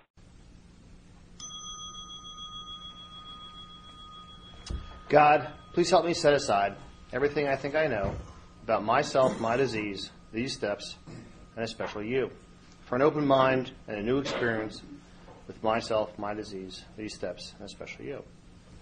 Well, we've had the pleasure of Sarah's company for 2 weeks now. She did Trust God, Clean House, and tonight she's going to present on Help Others. And without further ado, Sarah.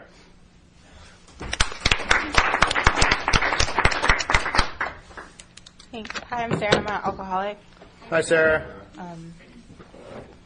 Thank you again, David, for asking me to do this workshop, and thank you all for coming out here, even though it's Super Bowl Sunday. Somebody said, DVR is going to keep a lot of people sober tonight. I think that was true. And I was meditating, before this workshop to try to figure out, what my current experience, helping others, and what my past experience helping others really has looked like. And for some reason, this topic is the hardest for me to find language and explain. But it's such a huge part of my life, so that doesn't really make any sense. But I remember one time helping others is directly related to the idea that selfish self-centeredness is the root of my problem. My real problem as an alcoholic shows up when I put the drink down, and it comes in the form of selfishness, self-centeredness. My problems are of my own making. And when we talked about inventory last week, we talked about the fourth column of the resentment list, and that's really, in the fourth column of my resentments and in my fears and in my conduct, I get to see where selfishness, has been the cause of my problems, how my problems are of my own making. And I think that this whole process, this process that we do in the 12 steps does a lot of things, but for me it's taken me from someone who was incapable of having compassion in connection with people that loves me, with strangers. It was incapable of having a true partnership, right? A true connection to somebody who is fairly full of love and fairly full of compassion and has a deep connection to other people. And that's not, any way that I could really help somebody is God working through me. It's not, I don't really have the power to help somebody else. A sponsee of mine, whom I love very much, just texted me a long kind of list of, here's the pain I'm in, here's the problem. And my response to her was, I identify with your pain very deeply. This is alcoholism at its finest. However, all of the love that I have for you in the entire world is not powerful enough to help you. I cannot help you. What you need is a power greater than yourself. And the greatest service that I could ever do in helping others is to enable them to effect contact with a power greater than themselves. And the greatest service that people have done for me, in my sobriety, have been helping me get to that place, because that's really when God takes over. And God, through me, is the power that is helpful to other people. Now, before, when I was, first in sobriety, helping people was the most baffling thing, and I'm not even kidding. I remember one time I went to a staff member. His name was Dave G. He was awesome, and I was suffering. I was suffering so much, and I was, always near tears, and I was in the worst pain ever. And this was, I believe, before I had run away and tried to get drunk again. And I said, Dave, why am I so miserable? Why am I suffering? And his response to me was, Sarah, think about anything else but yourself. You're sitting around thinking about yourself all day long. Think about anything else. I don't care what it is. Talk to somebody about pickles. Talk about pickles, as long as you're not talking about yourself. I don't know. I think I laughed, got me out of myself for a second. I remember another time that my sponsor had given me the direction. She said, you need to help somebody before 4 o'clock this afternoon. 4 o'clock rolls around. She goes, okay, what'd you do? Who'd you help? I didn't help anybody. I have no idea what you're talking about. Being of service to somebody else was the most baffling concept that I had ever heard of. That might not be everybody's experience, but I was so terrified of people and so in the bondage of self that I had no idea what small little action I could do to be helpful to somebody else, before 4 o'clock that day. I had no idea. But yeah, so I guess like there's a couple different ways that like being of service to others like shows up in my life today. It shows up in sponsorship. It shows up in a constant thought of others and how I can help meet their needs, like all day long throughout the day. It doesn't even matter like if I'm helping somebody with program work or not, but just like a focus on other people. It shows up in making AA attractive. And I guess I'll start with sponsorship. I also feel that I have like a lot to learn about sponsorship. I feel like there's probably sponsors that are like more effective than I am. And I, started to have this big book experience like maybe like a year and a half ago. And it all kind of happened very quickly. I found myself in like a whirlwind. We hear a lot of people say like, oh, he's on fire or she's on fire in AA. And I felt like I was set on fire, and then I was just running around on fire, but not really knowing exactly what was going on. And I feel like I'm at a place now where I'm just kind of like, I'm not necessarily not on fire anymore, but I'm starting to come down, from that and really taking a look more in depth, I guess, on like the way that I work with others and what my relationships in AA look like. But yeah, so when we open up for observations and everything like that, if anybody has any tips for me on sponsorship, I definitely would love them. It was pointed out to me though that the first 9 steps in the book are worded as now we're at step such and such. But after 9, when we get into 10, 11, and 12, they're worded differently. They're worded as suggestions. That doesn't mean that they're not required or that they're any less important. But the way that it was explained to me is that we get restored to sanity in the 9th step, at least halfway through. But definitely by the time that we're done with the 9th step, we are restored to sanity. And by that time, they lay out some definite suggestions about how to continue taking personal inventory, how to, deepen our conscious contact with God and understand God's will for us, and how to carry this message. But the idea is that I'm also going to be able to like use intuition in these areas, and I'm going to be able to use intuition and to rely on my thinking and how to best be of service to somebody, because not every single sponsee that I have falls into the blueprint of I've come in contact with them through doctor or a family member, and I'm asking about them and trying to get to know who they are, and then I'm making approach, and it's like the outline that they give us in working with others. I mean, I can pretty much find the answers to any sponsorship questions that I have within that chapter, but it doesn't fit the blueprint for everybody that I work with. It doesn't account for what about the sponsees that I have that have been sober for 4 years and are totally lost in AA. Like I maybe like the spree that I have to wait for them to come off is not a drinking spree, but like a self-will spree, and like, it's just there's like many different situations, and I have found that like sponsorship situations are not necessarily that black and white. Like sometimes they're super complicated. They're human relationships and they're human feelings, and I haven't yet perfected like a format that I can always fit, with each individual sponsee. I found them to be very different, but the basis for every sponsorship relationship that I have is that I am not the power that they need. And our primary purpose in working together is to go through the 12 steps so that person can have a spiritual awakening and work with other alcoholics, and that's it.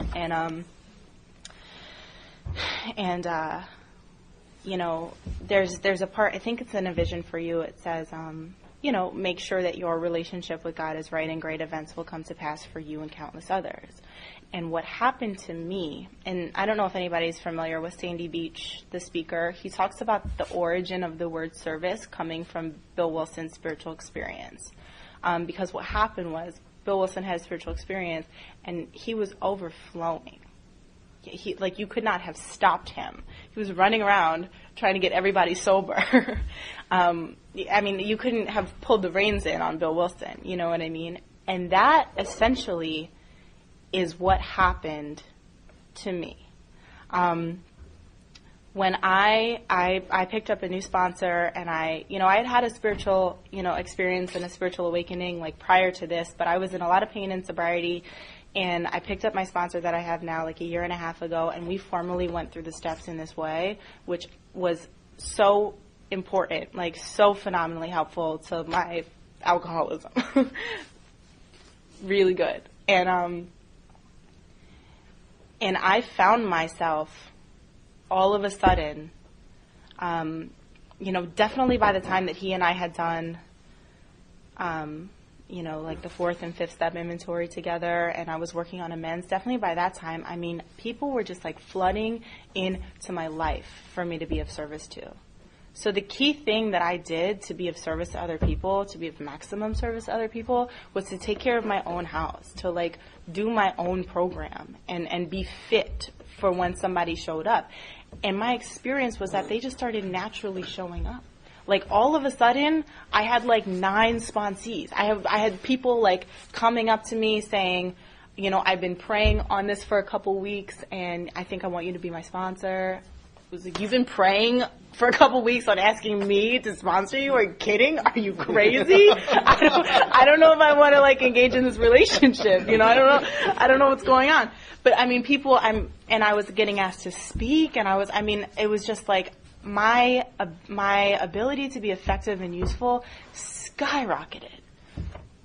And the best part about having gone through the work myself was that I had experience to share, and I had language. I had language for what we're doing here, and I had language for what my experience was, and I was able to like make sense of this kind of confusing book. I know a lot of people that have their sponsees, or the people that ask them to sponsor them, like read the book before they say, okay, go home and read the first 164 pages. I totally respect that, and I probably will do that on some day. But that wasn't my experience. I didn't have somebody say, go home and read that book. So I kind of just like have what my experience was. And my experience was I had been reading this book with sponsors for years, not understanding very key elements, and it wasn't until this past year that I was, went through it like, and really was like listening to a lot of big book speakers and a lot of big book tapes and really like understood it in a way. So I take the time. This might be like too self-will of me, but I almost don't trust that somebody will understand it if I'm not like sitting there like breaking it down to help them. And maybe that's not true, but when I sponsor people now, it's pretty much we go through the book together. I've had situations with people where I felt like they didn't have time to go through every single word of the big book. I felt like they really needed to have an experience, and they needed to have one now.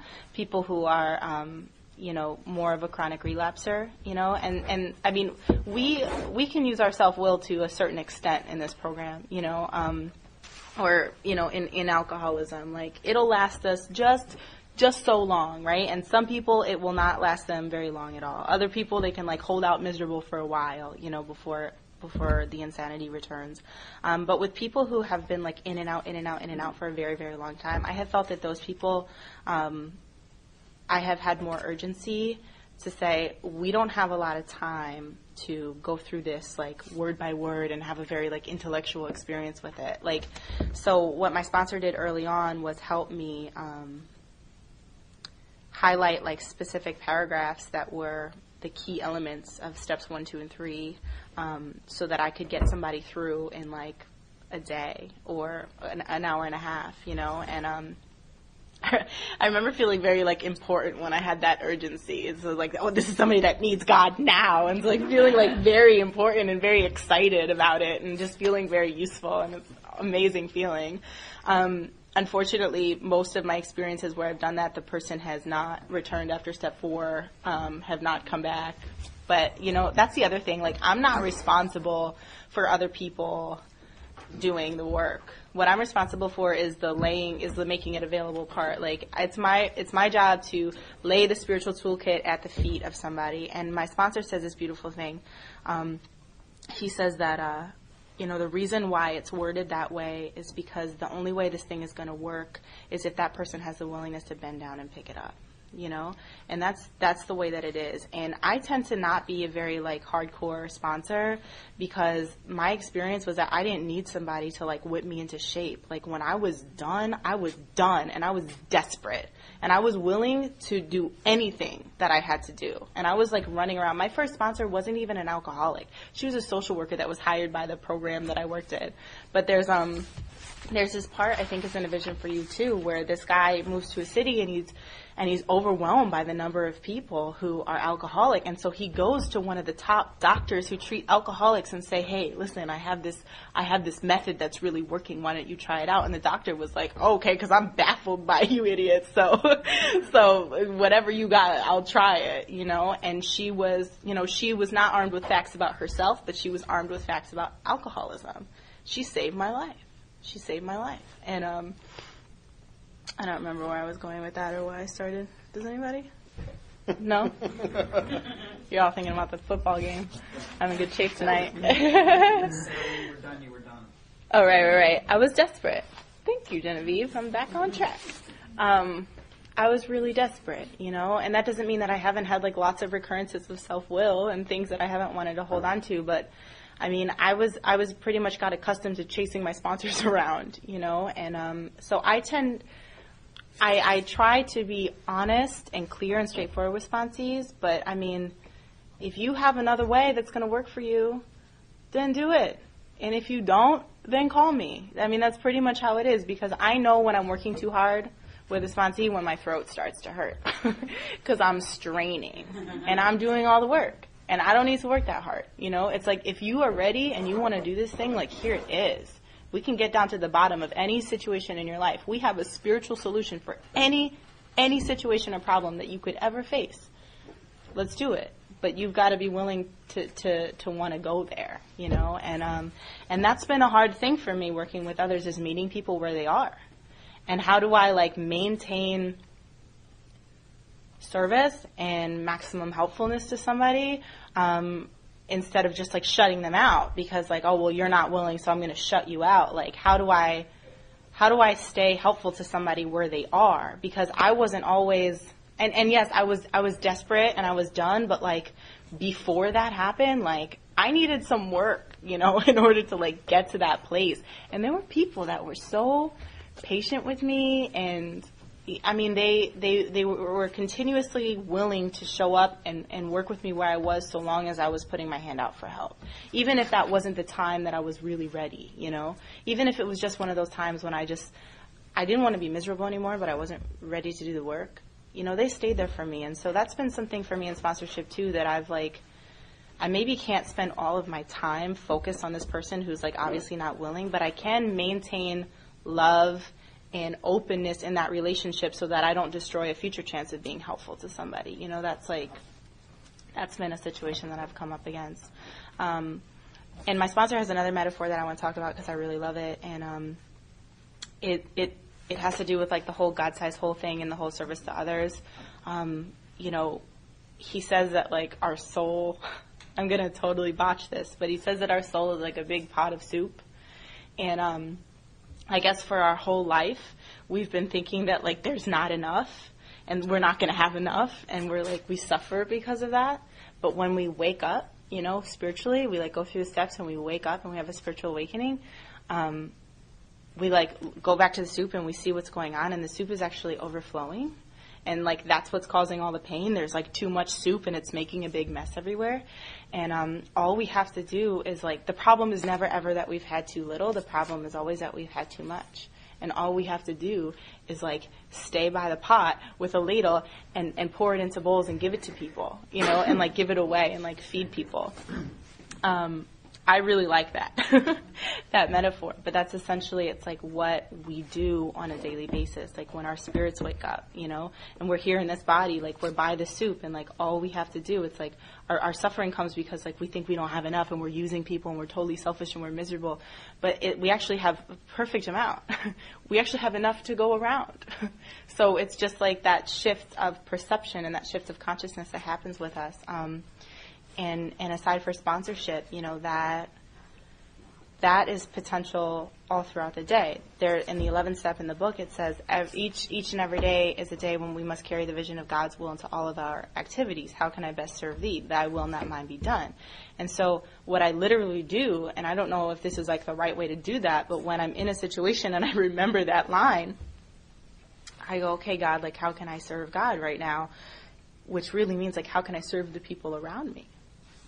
You know, and if I'm at work, perfect, you know, place for that to happen. You know, I worked in restaurants for a long time, and that was like the service industry. So it would be something simple as like, I'm going to help the busboys. Like, I'll go get the pitcher of water and I'll bring water around, you know, or I remember one time I used to be like freaked out to like bring alcohol to the table. And then I realized like, that's my service. Like, that is my service at work, to like help other people to have a nice time. And if the waiter's busy and I'm like afraid of the bottle, then like there's something going on in my spiritual condition. If the waiter's busy and the bottle is standing by the bar, I can take that bottle and bring it to the table and help this person out. And when I looked at it like that, it like totally changed everything. And whatever like literal thing that I can do around me is like how I can like meet God and like serve God and serve other people like in the moment. You know, doing dishes after dinner, like simple stuff like that. But there's like a really powerful line in the book that says our very lives as ex-problem drinkers depend upon our constant thought of others and how we can help meet their needs. So I'm literally like in morning meditation, this idea of like, God, please show me what I can do today for the man who's still sick. Things in my life are like good and harmonious and enjoyable to the extent that I treat them as an opportunity to be helpful to somebody. Because usually what happens is if I'm not doing that, then I'm like I have an expectation on somebody to like do something for me, or I like fall back into like my selfish patterns. And when I get out of the way, and look at things as essentially just like service opportunities throughout the day, it's like that's when like I feel the presence of God, you know? The idea that like the third step promises, like when we sincerely took such a position that we were going to turn our will and our life over to the care of God, all sorts of remarkable things happen. We found ourselves more interested in what we can contribute to life, less interested in our own plans and ideas. My experience was I didn't sincerely take any sort of position on giving my life over to God until I was active in 4 through 9. You know, my like third step promises didn't really come true until I like proceeded through the rest of the inventory. But yeah, just the idea today that like God is my employer and like God will provide what I need if I stay close to God and do God's work, which is usually goes back to like, how can I be helpful to people? And I recently just got hired at the job that I really wanted to work at, and it was so interesting because I didn't think that they were going to call me back, and I don't think God works like Santa Claus. I don't think like, oh well, if I'm good, then God will reward me with things.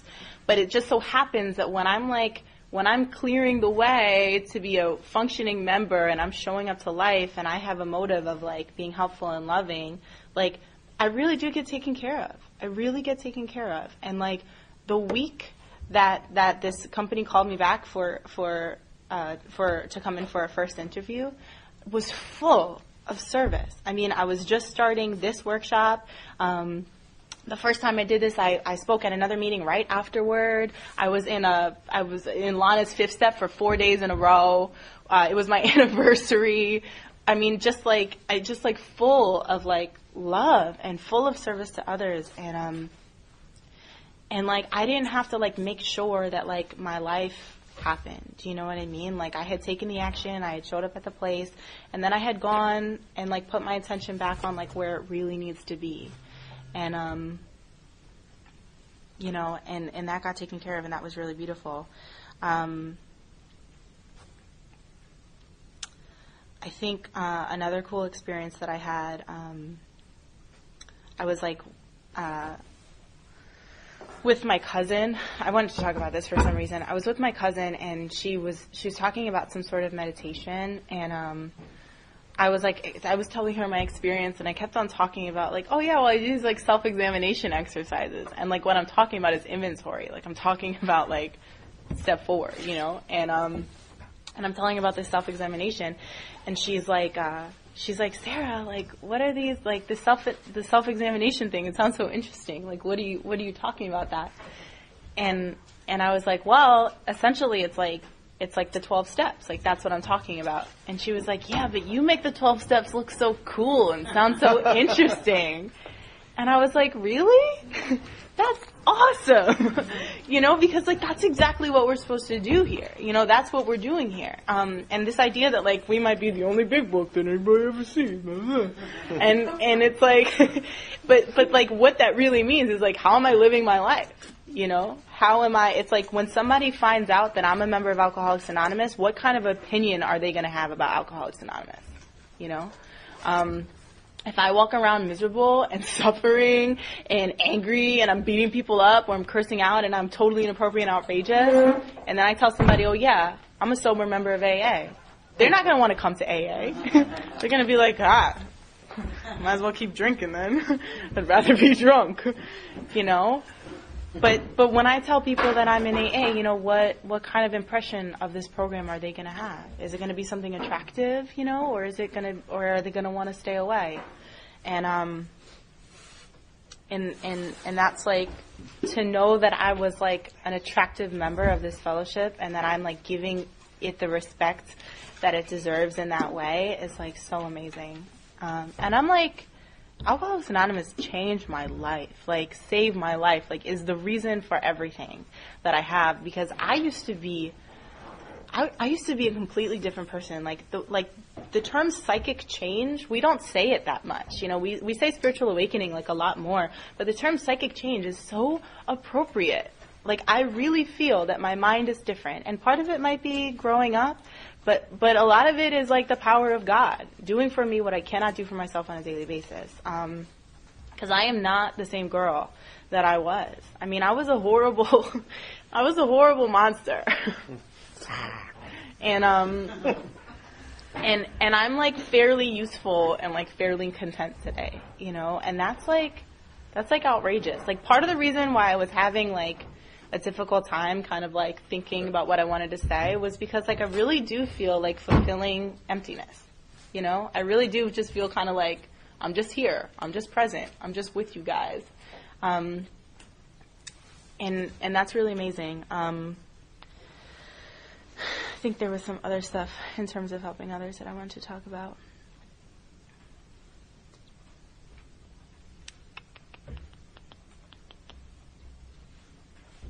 Do, do, do, do, do.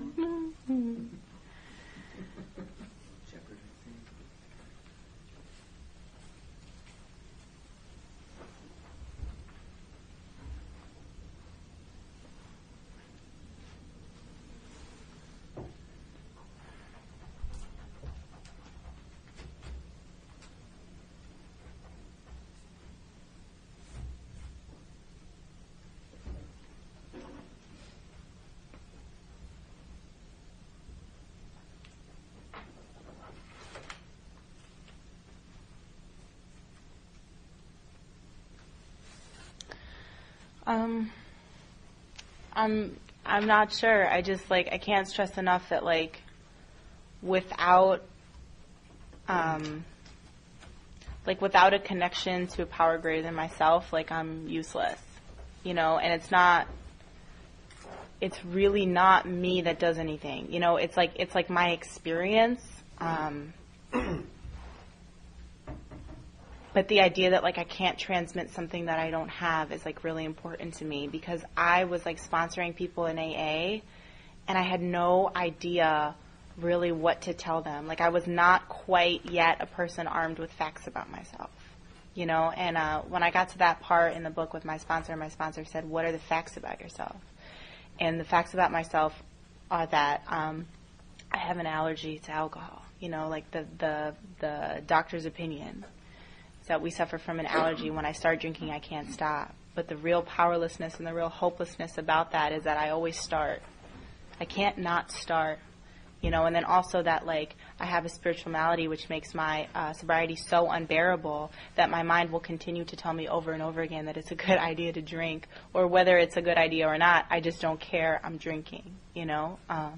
Like, those are the facts about myself, and I didn't have those for a long time, and the reason why having those is so important is because once I had them, it changed my relationships at steps 2 through 12. you know. And I think Dr. Bob had the same experience. Bill Wilson, he had been trying to apply spiritual principles to recover from alcoholism, and it wasn't working. You know, he kept drinking. And when Bill showed up and explained to him what his alcoholism was and what it meant, he was like, oh, darn, I better do this. You know, he pursued the rest of the spiritual ideas, you know, with, the book says, a willingness that he had never before been able to muster. And when I really got down with the hopelessness of my alcoholism, I was like, I better get serious about steps 2 through 12. Like, I better get these in my life in a way that they're not quite. I literally remember sitting with a sponsee saying, yeah, I don't really understand the allergy thing or the powerlessness over alcohol. I mean, I don't really get it. And, like, I heard somebody say at a meeting once that, like, once you start drinking, you can't control how you drink. But as long as there's no alcohol in your system, you can decide not to put it there. And I was like, oh, that makes sense. I'll do that, you know, or I'll think that, you know. And I was like so kind of vague, and like all of my sponsorship was like a Hail Mary. I was just like thinking like maybe if I just like sit here and we read the book together, it's like we're going through it at the same time, you know. But like, I don't know, like my experience with God in that sense was like God didn't like, you know, appear as like a third person, like explaining things to us. It didn't happen. You know, I didn't get it, they didn't get it, and I don't know. I hope I didn't hurt anybody with my ignorance, but having my own house in order was crucial to really be effective and helpful, you know, to people. And I found myself when people, like after I had like been like pretty stable in the step process with my sponsor, when people were coming to me with situations, I was finding myself knowing what questions to ask them.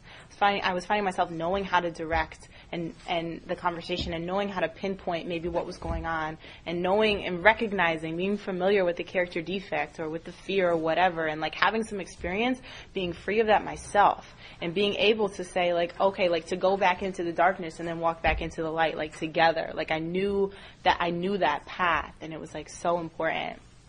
And this idea that like I can't get rid of my selfishness without God's help, you know. So I was going to talk about like other forms of service, like chairing meetings, and I mean I chair my home group, and I have like a kind of H&I commitment. It's at an alternative high school. It's really cool. It's a place just like I was at before I got sent away to long-term rehab place, but it's like specializes with kids with mental health and substance abuse, and I bring a meeting into that facility every Friday, and like these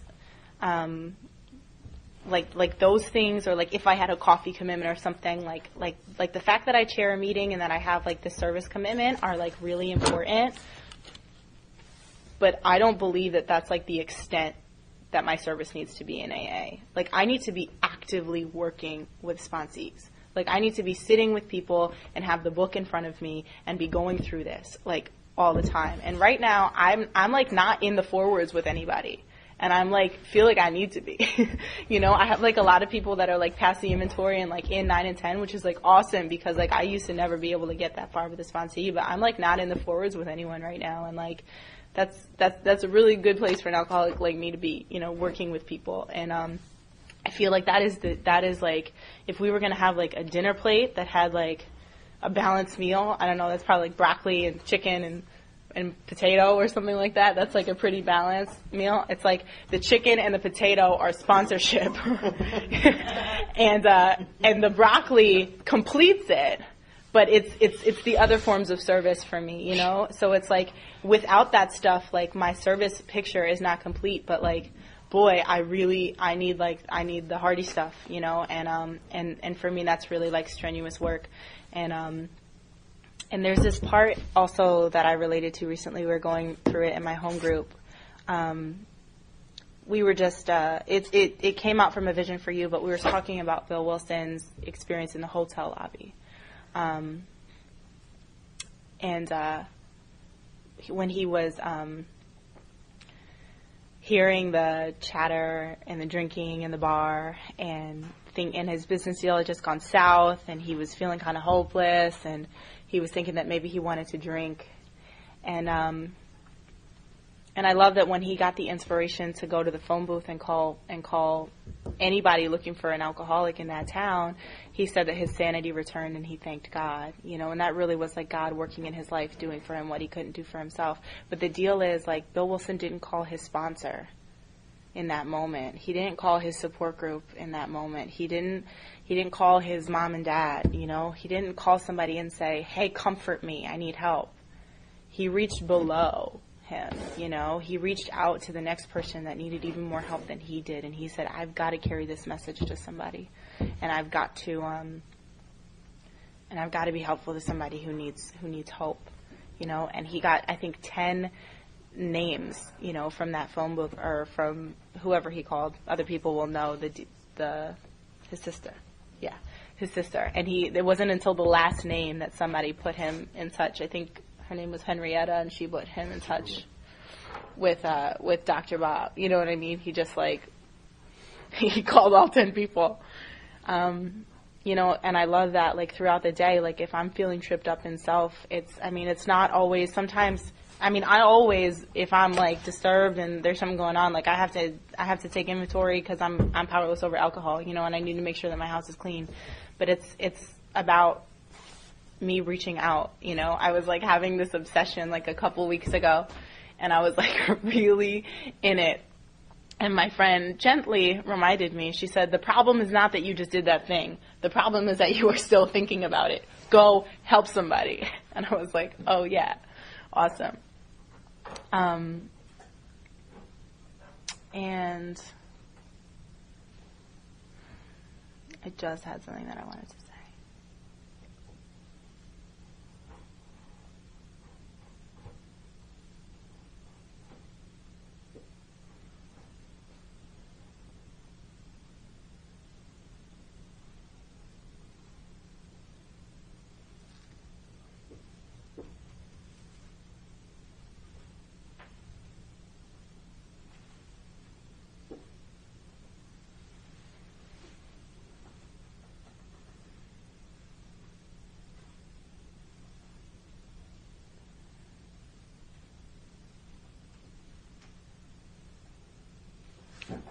Got it.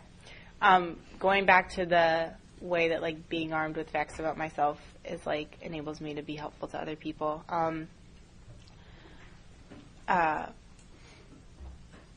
God has presented me with opportunities to be helpful wherever I am, and like, my focus when I go to meetings is not anymore about what I can get from the meeting. It's not, oh boy, I need a meeting because I really need to share because I feel awful. I wouldn't restrict myself from, like, jumping in a meeting if I was that crazy and I really needed to do that. But my focal point in meetings today is not, getting relief from them. I don't really get relief from meetings. What I get is connection to the fellowship. And the best way that I can approach connection to the fellowship is when I go to meetings and I'm really listening and I'm, like, looking for people that maybe need help, because when I'm really in the meeting and I'm focusing and I'm listening, I can tell, like, who has a spiritual solution in their life and who doesn't, and, like, whether or not somebody's, like, in enough pain to, like, want to talk to me about it after the meeting, but I kind of, like, have that focus when I go to meetings. And that's really awesome, and that's enabled me to, like, follow up after the meeting and to, like, be helpful. And I had a really cool experience. I was in Illinois visiting my boyfriend's family, and it was, like, such a great week because I was, like, focused on other people in general. Like, I was focused on being with his family, and I was focused on being there for them, and I was focused on, like, connecting with them, and I was in just a general mindset of, like, thinking of others. And the same with meetings. And we went to this one meeting in Southern Illinois, and there was a woman who shared, and she touched me so much that, I don't know if I said this out loud to my boyfriend or not, and I don't know if I've shared this here before. I apologize if I'm repeating myself. But I literally said to myself or someone, she's the one. That's the one, And And I walked up to her after the meeting, and it was Wednesday, and I was there Saturday, and I just felt so convicted. It's like, and this is not me. I'm not like virtuous. Like I'm the opposite of virtuous. But when I have a higher power working in my life, I find myself doing all sorts of foreign alien things that feel really super normal because they're actually they're like true to my spiritual nature. Right? Like, this is who I really was meant to be the whole time. I just had this very backwards way of, like, waking up my spirit through alcohol. And now this is just kind of like the natural existence that I have, when I'm taking care of my spirit and allowing it to move through me. And I went up to her and I just, I extended my hand and I laid out some spiritual tools and, like, she picked them up. And we, did the first 3 steps the next day, I was, going fishing with my boyfriend, and she was like, what do you want me to do? And I was just like, read this part and this part and this part, write down what you think they're saying, and write down what your experience with those things are. And we'll go over it when I get there. And we, covered the first 3 steps, and then I, showed her how to write an inventory. And we, started to go over that. And this is, in Southern Illinois. She's, one of my very good friends now. We talk all the time. And I kind of handed her off to her sponsor after that. Me realizing that I'm not the only person that can be helpful to somebody in AA is also really important. This panic that I feel is very egotistical. I am not the only person in AA that can be helpful to somebody, and I need to trust that God is showing up in their life. And if I'm the person that's supposed to be helpful to them, I will be, but not to impose and from this place of fear say, well, I have to be the one to do it or else they're going to get the wrong message. That's really prideful of me to think that that's true. So I just handed her off to her sponsor, and I stayed in touch, to be her friend, and just the opportunity to be helpful to people no matter where I go. Also, educating people on what alcoholism is a super important part of my life. Anybody who has enough interest that wants to listen to me, I will go on and on and on, because I feel this whole, the chapter 2 employers, you know what I mean? So much of the problem is people not understanding what the illness is, and people can go through rehabs and all of these things and still not understand what the illness is. And that's okay. It's not my job to be critical of that. But I, as, a recovery member of this program, get to, be the educator. And I get to, share this information with anybody. And so something that I do in the high school that I take the meeting in, I coach the people who speak to be informational as well as experiential. So they are to talk about what alcoholism is and how AA is designed to treat it, and then what their personal experience with that process looks like. So that way, it's we let the kids know, I think I've verbalized this to them, even if they themselves are not alcoholics, they become armed with facts about what alcoholism is. So they have an uncle or a father or a brother who one day comes to them and says, I can't stop drinking. They're like, oh, I kind of took this class thing on that once. I think I know what you need to do, and I think it's really important to inform anybody who wants to listen about what alcoholism really is, because there's so many misconceptions.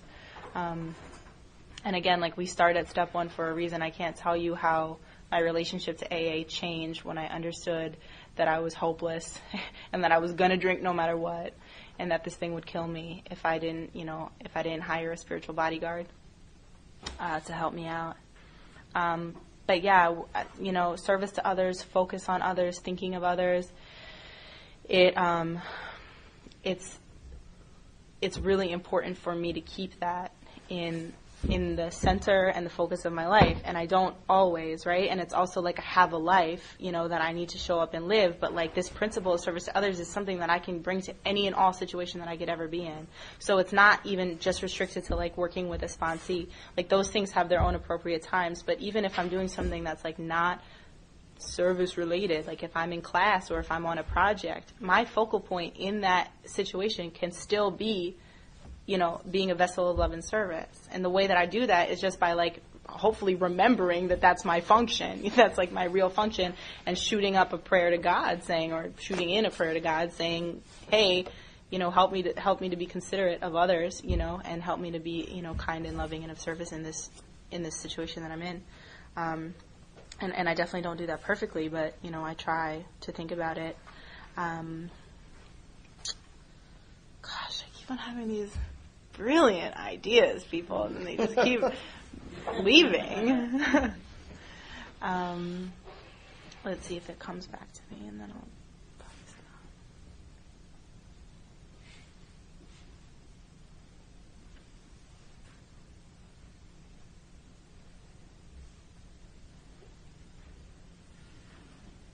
Oh, yeah.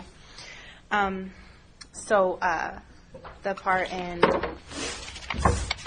There Is a Solution, where it says, none of us makes a sole vocation of this work, nor do we think that its effectiveness would be increased if we did. We feel that elimination of our drinking is but a beginning. A much more important demonstration of our principles lies before us in our respective homes, occupations, and affairs. All of us spend much of our spare time in the sort of effort which we are going to describe. A few are fortunate enough to be so situated that they can give nearly all their time to the work. Okay, so it's saying all of us spend much of our time, working with others. But a few of us are fortunate enough to give nearly all of their time. And so I really, really know, when God is working through me with a sponsee, when I'm feeling fortunate to be able to help them and to be there with, when I'm feeling, so lucky and, yes, this is the only place that I want to be, and, I'm feeling connected to them, and I'm, on fire for them being on fire, and I want them to get better, and I have, love in my heart. I really know that that's, God working through me, and that's when I'm having, a good day with helping others. And I'm, spiritually fit. And it's, a good gauge for me, when I'm helping somebody. If I, on the other hand, am feeling this person is just couldn't be worse, and I'm tired, and I want to go home, and all of these things, then I know, all right, my self-will is, cropping up, hardcore. Trying to, pray for the elimination of that selfishness.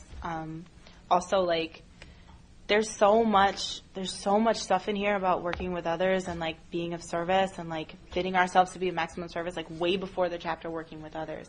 It's so important that we start hearing about it, way early in the book. And when I started studying the book, I started realizing that, just all, the little anecdotes of, how as soon as somebody, worked the steps, they started asking that they could share their experience with other people, or the people, the authors of the book were saying we would be interested to hear from those who get results from this book, particularly those who have commenced work with other alcoholics. It's just it presses in us the whole time that when we have this experience, we have to go help somebody else to have this experience. It's part of it. Nowhere in the 12 steps is it and now go ask somebody for help. That's a very important part of my sobriety and my support group, asking for help and experience. But the direction for the suffering alcoholic is to give somebody help, to offer this help to somebody else, to try to carry this message, And the idea of practicing the principles in all of my affairs, showing up for my family, showing up for my relationship, showing up for school, And this is not everybody's experience, but my experience is that those things are just as much AA, as actual a meeting or a sponsee, me showing up fully, being of service and bringing a spirit of joy in at home and with my boyfriends and making time for these things are just as much AA to me as an actual meeting or working with a sponsee. And I just feel very strongly about the fact that I destroyed relationships when I was drinking. My best friend, I got ripped out of her life when I was 15, and she had spent all of her time investing her relationship energy in her relationship with me. I was her best friend. I was her sister practically. And then all of a sudden, at 15 years old, what a ripe age for a teenage girl, I'm gone, and she's left oh my gosh, what who do I talk to now, and at 15, when she's already established, having to establish new relationships. And not that those things are necessarily my responsibility, but I left her out to dry, my drinking took me away from her. and I disappeared out of her life. And then my fear of people, places, and things kept me away from her when she was just like a sweet girl, like trying to like be my friend and be in my life. And I was like, oh, I spoke to her when I used to drink, so she's an old person, so it's dangerous, so I have to stay away. Like that caused so much harm in my relationship with her, and I really had to like make amends. She was like trying to find me on Facebook, and I like blocked her just because I was terrified. You know, I thought that she was gonna like pull me back into hell, and that was just so not the case. You know, and there was just like a specific instance where I was getting ready to go to a meeting. I don't know if it was officially my home group yet or whatever, and I was about to go, and all of a sudden she started talking about something, and she was like in a lot of pain. And I felt like she really needed help, and I'm like, here, I like want to go to the meeting, and I was like about to gather my stuff, and like I even told her that I had to leave, and something in my heart said, you need to stay, and you need to like lay out for this girl like some of the tools that have helped you. You need to be here for her right now. She really needs you. And I didn't know if that was the right decision or not. Like I didn't know if that was the best thing for me to do, or if that was me like not putting AA first, but there was something very strongly in my heart that told me that like she needed me to be there, and that I wasn't there for such a long time, and that the reason why I do AA and why I am so active in Alcoholics Anonymous is so that I can have a life and show up for those other relationships, you know. And she was going on and on about this thing that was like really causing her a lot of pain, and I was able to listen and be there for her and like lay out some of the tools that we have here. She doesn't have a community like we have, you know. A lot of people in the outside world don't have like a support group of people they can go to, or like a program of steps they can follow to get out of any situation that might ever cause them pain and be happy, joyous, and free. Like they don't have that. But we have it, you know, so we can be like instruments of peace in that way, and instruments of joy and instruments of love, and we can show up and we can tell other people the great news, you know, that even if you don't have alcoholism, our way of life has its benefits for all, you know. Here's a way how to not suffer. Awesome, right? Yeah. And I got to be there for her that night, and you know what, I didn't drink, I wasn't in pain. I'm sure the meeting understood there was somebody else, and I really feel strongly about showing up in my family and like being the principles of Alcoholics Anonymous, because it's easy to sit in meetings and to talk about this stuff, but that's like the starting point, you know. I think it's like really, really important to be like living this at home, and I can't tell you how many nights I've had to like humbly go into my mother's room and say, Mom, I'm sorry. That I shouldn't have said that to you. I'm really sorry. Or if not, like verbally, if like my words and my apology starts getting overdone, like really like deep-hearted praying, like help me not to snap. Like please take my self-centeredness, you know. But like really being like a different person in my relationships and practicing these principles in those affairs, I think is like a super important part of helping others. So anyway, helping others is like everything, and I don't know if I even covered what I needed to. But I tried my best to share my experience with you guys on like what it currently looks like and what it has looked like in the past. And just again, I think I'm going to stop now, but I just want to say thank you so much for the opportunity to be here and to just like be in community and to be in solution with you guys. And it's been really beautiful to meet you all. And I hope to come back for the other awesome people that are going to come after me. That's it. Thanks.